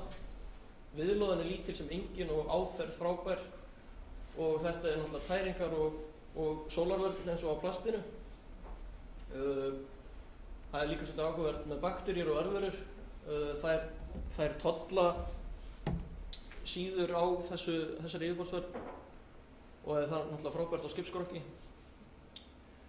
og eins líka í dælubúnaði þar sem að dælur taka inn á sig ýmis áhrifnindi. Og fitan tollir þá ekki á yfirborðinu því bakterían þrýst á fitu og hún tollir náttúrulega ekki á. Efnin eru slitsterk og gífurlega hitaþolin og er dæmi að efni þoli yfir 1000 gráðu hita og eru mjög efnaþolin fyrir hreinsiefnum og öðru sem verið er að nota við að þrífa út á sjó. Markmiðin svona með verkefninu er að lengja endingatíma þessara hluta. Íslendingar hafa verið mjög framalega í þróun og smíðum á fiskvinnsluvélum sem eru orðnar mjög fullkomnar og jafnframt dýrar og því fannst mér mikilvægt að verja þær vel svo að þær endist lengur og vinni vel. Færibönd og fleira í kringum vinnslulínuna eru úr plasti sem skemmist undan útfjólubla af geislum sólarinnar en ég skrifaði svolítið mikið hvernig nákvæmlega þeir hafa áhrif á það. Plast þreytist líka með árunum og hiti og fleira hefur áhrif á það. Málningin á skipunum, hún upplýstast, flagnar og brotnar niður. Dælur sem dæla sjó til dæmis, skemmast undan gróður í óhreinindum. Og svo var svona þátturinn í þessu líka að lækka kostnað og viðhaldskostnað og það er hægt að tvöfalda tíma milli málunar á skipum með því að húða yfir skipskrokkin nanóyfirborðsvörn. Eitt ætlaði að minnast á líka og það er olíusparnaðurinn, virkilega stór ástæða til að verja fjármunum í þetta efni yfir málninga og skrokki skipa er minni eldsneytiseyðsla. Þúsundir stórra skipa sigla á degi hverjum í heiminum í fraktflutningum. Fraktskip eru mjög lengi á siglingum heimsins höf og við það festast örvuður, hrúðukallar og gróður sem eykur viðnám skipsins við sjóinn. Þegar safnast utan á skrokkin þarf að eyða meiri olíu við framdrift heldur en ef ekkert hildi við. Og Maersk setti nanóefni utan á eitt stórra skipa sinna fyrir nokkrum árum og gerði skýrslu eftir ákveðin tíma. Úr þeirri skýrslu kom út að á ársgrundvelli lækkaði olíueyðslan 0,8% heilt yfir. Þegar er að ræða skip af slíkri stærðargráðu er það gífurlegur árangur. Meðal fraktskip er að eyða 220 tonnum af olíu á eðlilegum siglingarhraða á sólarhring og það eru 50.000 gámaskip sem eru auðvitað mjög stóru og nota mjög miklu olíu að sigla á degi hverjum í heiminum. En ef við gefum okkur að þetta séu meðaleyðslutölu fyrir skipaflotana þá sparast mikil olía þó þetta séu ekki nema 0,8% sem að sparast þarna. En ég setti upp svona smá reikningsdæmi og þegar búið er að setja það upp að þá er þetta 32 miljón tonn á ári sem sparast við að halda botni skipa bara áferðagóðum og hreinum. Þá myndi vera að raunsa á helminga þessar tonnatölu fyrir árið eru samt að tala 16 miljón tonn. Það samsvara 2 milljörðum bíla í umferðinni. Svo er það vinnusparnaðurinn. Þegar búið er að yfirborðsverja þá einfaldast þrif og ekki þarf að nota þessi sterkur hreinsiefni sem eru bæði mjög súr og basísk, heldur dugar vatn og sýrulaus hreinsiefni.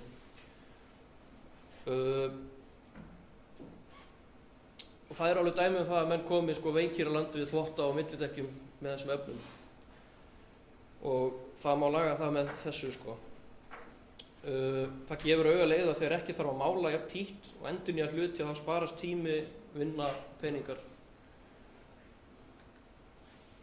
Þetta eru þessar yfirborðsvarnir sem ég fann út að passuðu vel inn í skip og frystihús og þetta efni væri þá notað á reiðfrýtt, þetta væri notað á málningu, þetta setja ég svona ganni á rúðunar í brúnni og svo þetta á allt plast og eiginleikarnir eru ótrúlegir. Hér má til dæmis sjá fyrir og eftirmynd þar sem björgunarbátur á Fraktari hefur fengið sinn upprunalega lit með því að bera nanokljúr á án þess að hafa verið massaður. Hann var einfaldlega þrifinn, fiturhreinsaður og efni sett á. Og með þessu eru líka varin fyrir útfjólubláum geislum og hann ætti ekki upplitast á næstu 10 árum þessi.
með og alveg 10-20 mínútur að pumpa aftur í.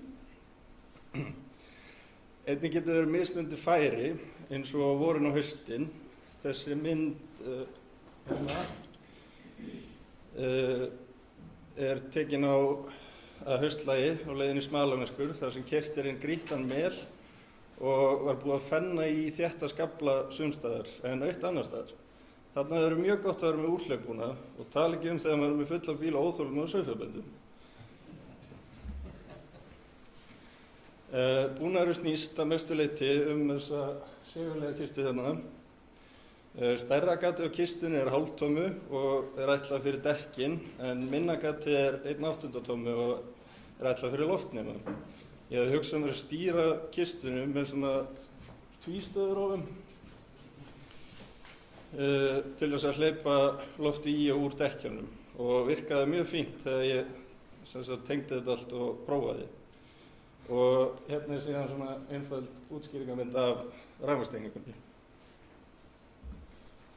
Hérna er svona einföld þríhjúndumynd af loftkerfinu.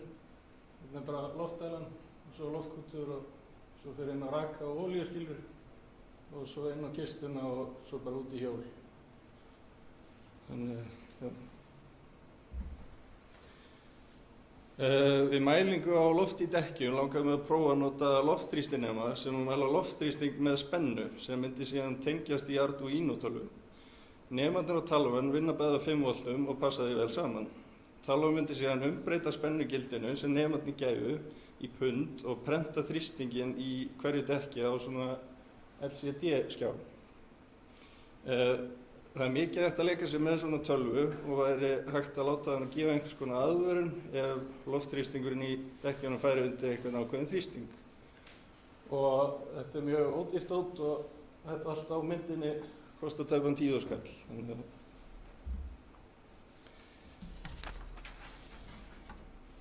Í bílnum er reimdrifin loftdæla sem sér bílnum fyrir lofti. Trissihjóli snýst alltaf með sveifárásnum en það er segulkúpling sem kúplar henni inn þegar kveikt er á henni með takka. Einnig er pressóstat á loftkútnum sem slæðir henni út við einhvern ákveðin hámarksþrýsting og inn við einhvern lágmarksþrýsting. Þannig að dælan gengur aldrei tilgangslausu. Gallinn við AC-dælu er að það þarf alltaf að hella smá olíu í sólarlögn á henni til þess að hann gangi ekki þurr. Þá getur komið olía með loftinu og þarf því að koma fyrir olíuskylfi á loftkerfið. Í felgurnar sauði ég svona múffu með gengjum í til þess að geta skrúfa krana í þær. Það er best að hafa kranan í miðri felgunni til þess að rugla ekki jafnvægisstillingu dekkjana. Kranin er með 10 mm fyrir 10 mm plastslöngur sem tengja síðan í snúningshnéð og þaðan upp í brettakant og í kistuna.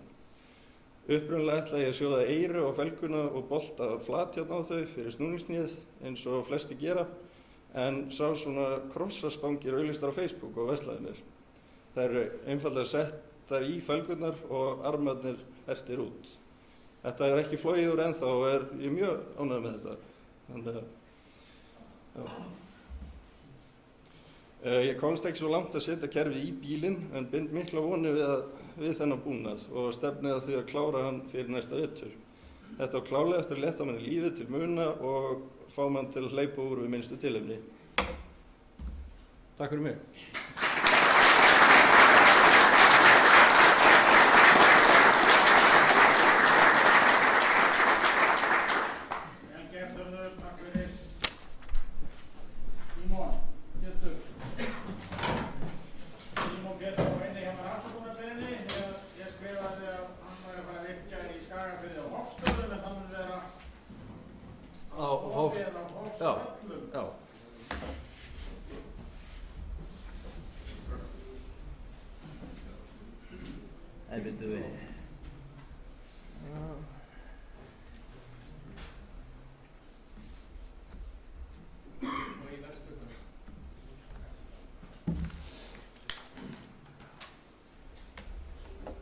Komið þið sæl.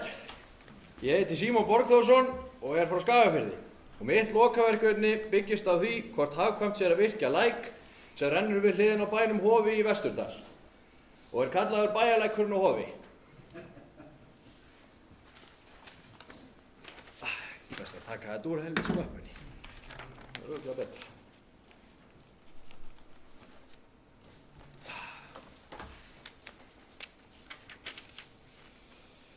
Heima hjá mér eru 3 bæir og heita þeir Hof, Hofsvellir og Vesturhlíð. Hugmyndin var sú að sjá hvort væri hægt að virkja bæjarlækinn og Hofi til þess að sjá fyrir rafmagni á þessa 3 bæi. Ekki 3 fasa rafmagn heima og myndi það vera mikil búbót að fá 3 fasa heim. Til þess að vita hvaða mögulega afl væri hægt að framleiða út úr virkjuninni þá þurfti ég renslis- og hæðarmæla. Að því loknu valdi ég velbúnað og reiknaði svo út helstu stærðir á túrbínu og öðru henni tengdu. Síðast en ekki síst gerði ég kostnaðaráætlun sem inniheldur alla helstu hluti sem tengjast gerð virkjunar.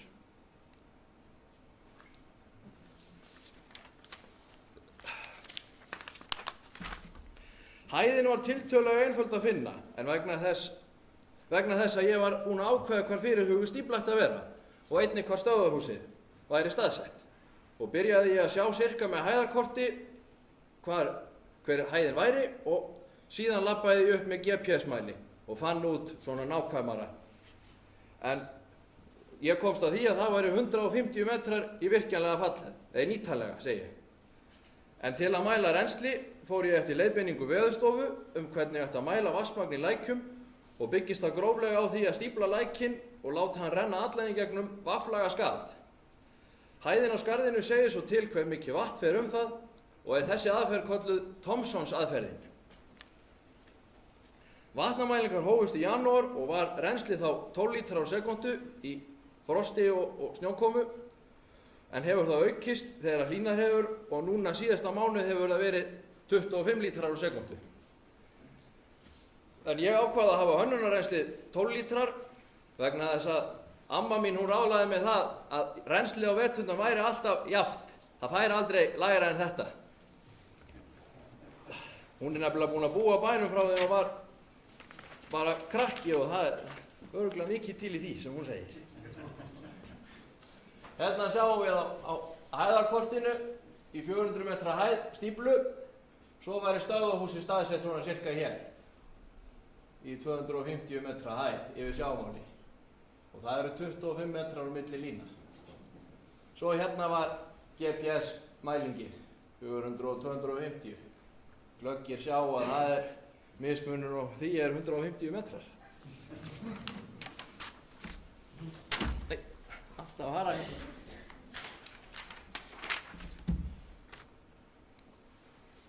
Síðan smíðaði ég úr 200 lítra olíutunnu vatnamælingarstöð og notaði ég bara svona efni sem var heima en ég byrjaði náttúrulega sjálfsögðu að teikna þetta upp og setja inn hérna í Excel-skjal frá Veðurstofunni helstu stærðir og svo fjarlægð frá vaffi í hérna hæðastikkuna. Á teikningunni sést að hún er í endanum en hún er í miðjunni og hæðin er sem sagt er notuð til að reikna út rennslið sem eru 12 lítrar.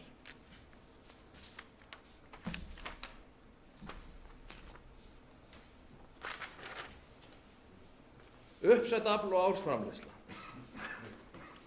Þegar notuð var formúlan sem er hér sýnd á glærunni komst ég að því að uppsett afl miðað við 80% nýtni og 12 metra falltap þá fengi ég 13 kW út úr henni sem að gera eitthvað 112.000 kWh á ári.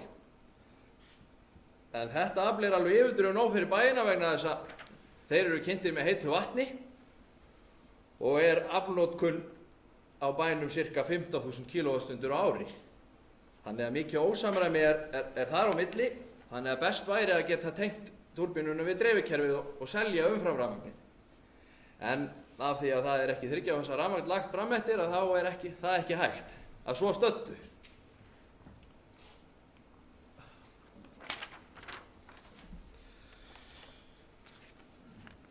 Ég ætla að staðsetja lónið í 400 metra hæð við sjávarmáli og stöðvarhúsi í 250 metra hæð.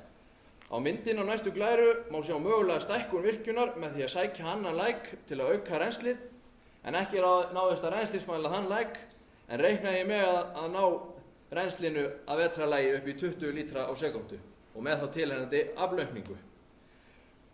Fallpípan er rúmlega 560 metra löng og ákvæði að nota pípu frá SET sem heitir SDR11 og þolir hún 16 bör sem sleppur vel hjá mér vegna þess að ég fer aldrei hærra en 15 bör og það er þá á eftir að draga frá falltapið. Og falltapið er 12 metrar sem að sleppur, það talað að það sé 10% af nýtanlegri fallhæð. Það alveg innan marka. Síðan besta útfærslan á stöðvarhúsi að steypa gólfplötu og byggja yfir túrbínu og reikna ég með því í kostnaðaráætlun að gera það. Þó eru til aðra leiðir sem eru ódýrari fyrir svona litla virkjun. Síðan til að finna út hvaða túrbínu hendar að nota, þá reiknaði ég eðlisnúningin út. Og eðlisnúningurinn 4 snúningar á mínútu og þá passar best að velja Pelton-túrbínu við verkið. Síðan ef að framleiðslan á að vera inn á sjálfstætt net eins og heima, eins og myndi verða heima, þá þyrfti ég að vera með samfassarafala sem væri með eigin segulmögnunarbúnað til þess að búa til raunafl. Og einfaldasta útfærslan á þessu væri að vera með fasta aflframleiðslu og keyra inn á sjálfstætt net með aflstýringu sem keyrir aflið sem ekki notað inn á hitaelement og eyðir því í hitaelementinu. Og hér sjáum við Pelton-túrbínu og stýringuna sem myndi þá stýra umframaflinu hérna inn á hitaelement sem væri þá staðsett í læknum fyrir neðan bara stöðvarhúsið. Svo erum við með hérna lónið og stífluna, fallpípuna hér og síðan mögulega stækkun á virkjun með því að grafa svona 200 metra skurð hérna og sækja nokkra læki. Síðan ég með stöðvarhúsið, bæði mynd sem að sést svona fyrir framann og að ofan. Þetta stöðvarhús sem ég fekk mynd af lánað hjá einum félaga mínum og þetta fyrir 85 kW túrbínu og reiknaði ég með að það verði aðeins minna húsið hjá mér að sjálfsögðu og væri það eitthvað 8 til 9 fermetra hús. Svo rörin höfðu hér, SDR11.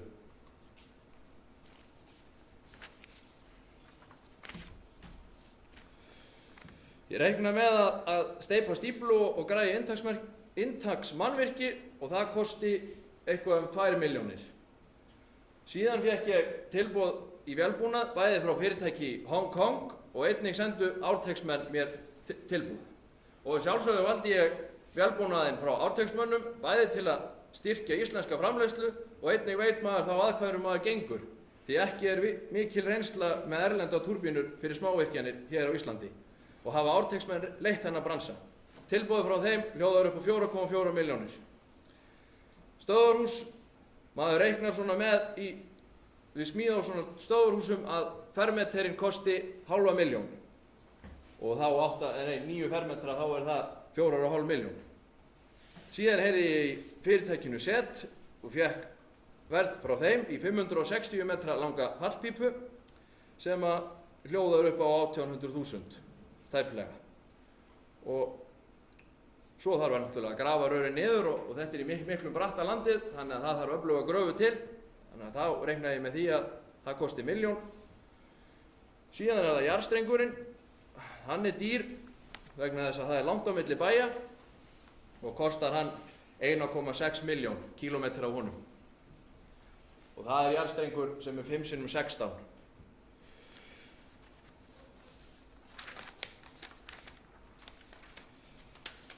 Síðan þarf maður að reikna með ófyrirséðum kostnaði í þessu öllu saman sem að ég hef 1 milljón krónur.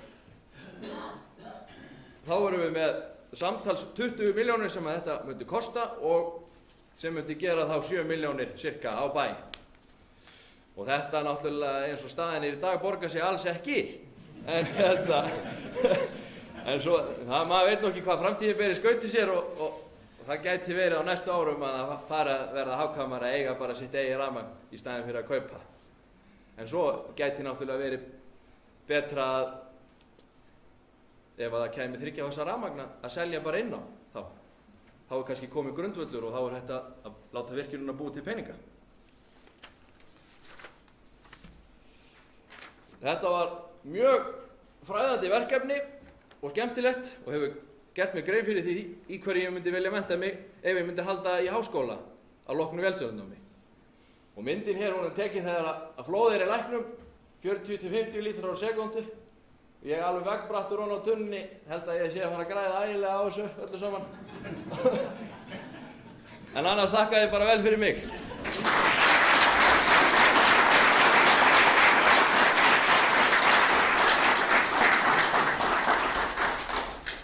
Takk fyrir Símon. Svala.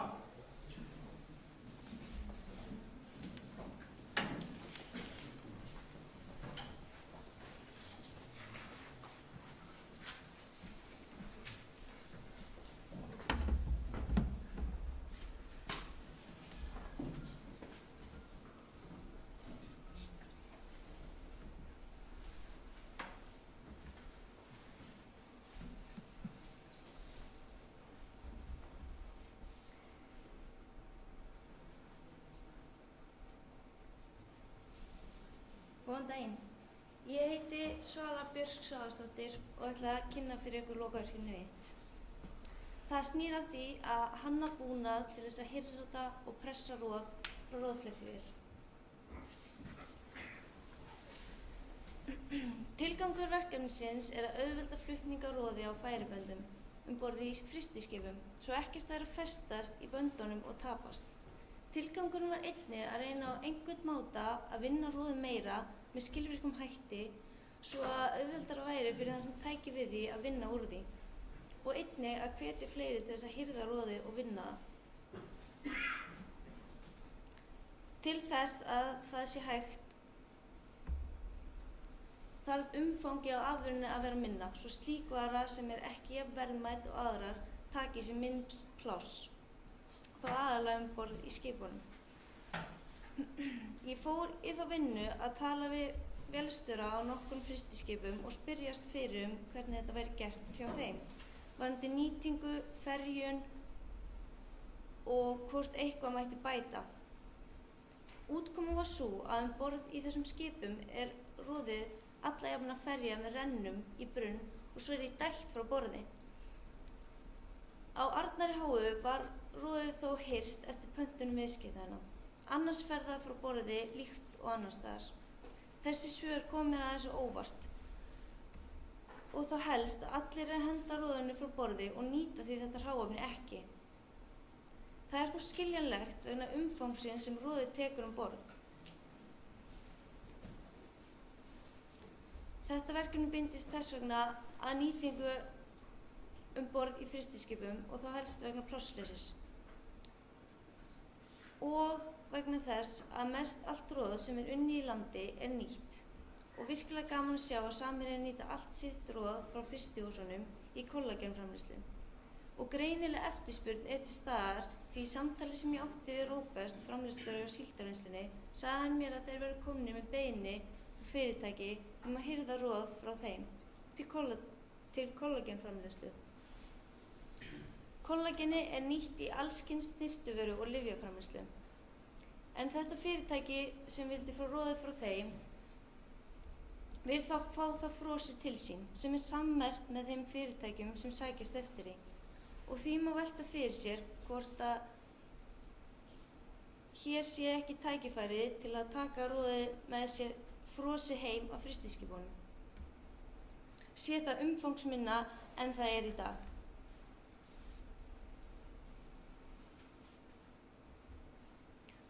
Út frá þessu spannst hugmyndin pressu sem pressar vökvann úr roðinu og formar það í einingar.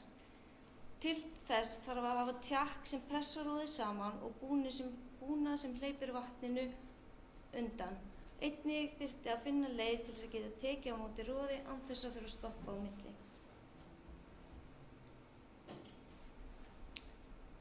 Hugmyndin þróaðist og ég ákvað að hafa sílindrana 2 til þess að annar gæti pressað á meðan hinn fyllist af roði. Efst á myndinni er þá trekt sem liggur ofan í báða sílindrana. Þar undir er loka sem færist eftir því í hvort sílindrin er verið að setja. Lokan færist með láréttum loftjakk og það er stimpillinn í loftjaknum fyrir ofan sem pressar roðið í sílindrinum. Hann pressar niður þangað til hann hefur náð ákveðnum loftþrýstingi og heldur þeirri stöð í nokkrar sekúndur. Það er til þess að stærð á hverjum roðskammti skipti ekki máli og hann verði alltaf jafn mikið pressaður. Tjakkurinn fer svo upp og botnparturinn færist undan, svo fer tjakkurinn aftur niður og ýtir pressaroðinu út úr sílindrinu.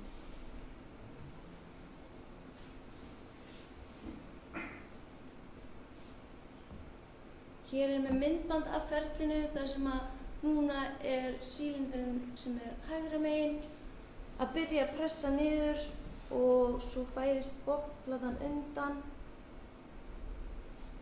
og hann pressar roðinu út og svo fer virkni niður á hinn og meðan er að fyllast og þetta ætti þetta geti þá gengið órofið þetta ferli alltaf áfram.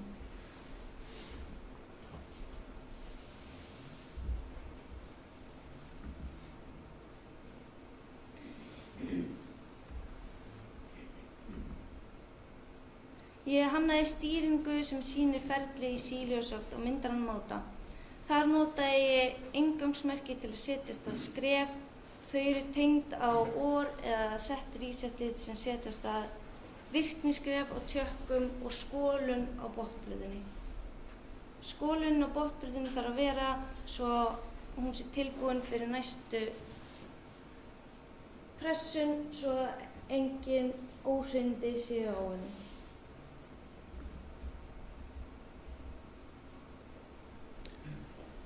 Eftir rannsóknarvinnuna sem fór fram í þessum áfanga ljóst að bæta má nýtingu á roði og þó sér í lagi á frystiskipum á Íslandi. En þörfin á svona búnaði í landvinnslum hverfandi. Þar sem að plássskortur það ekki vandamál. Þá má einnig segja að viðlíka útfærsla þessi að pressa roð í smærri einingar gæti verið ein lausnin á því sem plássleysi borð í skipum. Kostnaðurinn við að setja upp svona pressu á vinnsludekki lítill í samanburði við annan búnað sem þar að finna. Svo saklaust væri á að láta þetta reyna. Sagði sem þetta væri einnig bara viðbót við núverandi búnað en ekki útskipti á einhverju sem fyrir Í þessu verkefni gat ég þó ekki látið á pressuna reyna í raunheimum þar sem að hönnun, smíði, uppsetning og prófun hefur verið of umfangsmikið verk. Ég get því ekki svaraði hvort að búnaðurinn gerir sitt gagn eða væri til bóta eins og ég hef hannað og sýni í þessu verkefni, en það væri gaman að gera tilraun á því. Þá kæmi í ljós hvort pressunin á roðinu væri til bóta við flutning á roða á færibörnum, þó svo að þörfin á svona pressu væri líklega meiri á sjó en í landi væri gaman að skoða hvort bæta mætti flutning og meðferð á roði í frystihúsum landsins. Takk fyrir mig.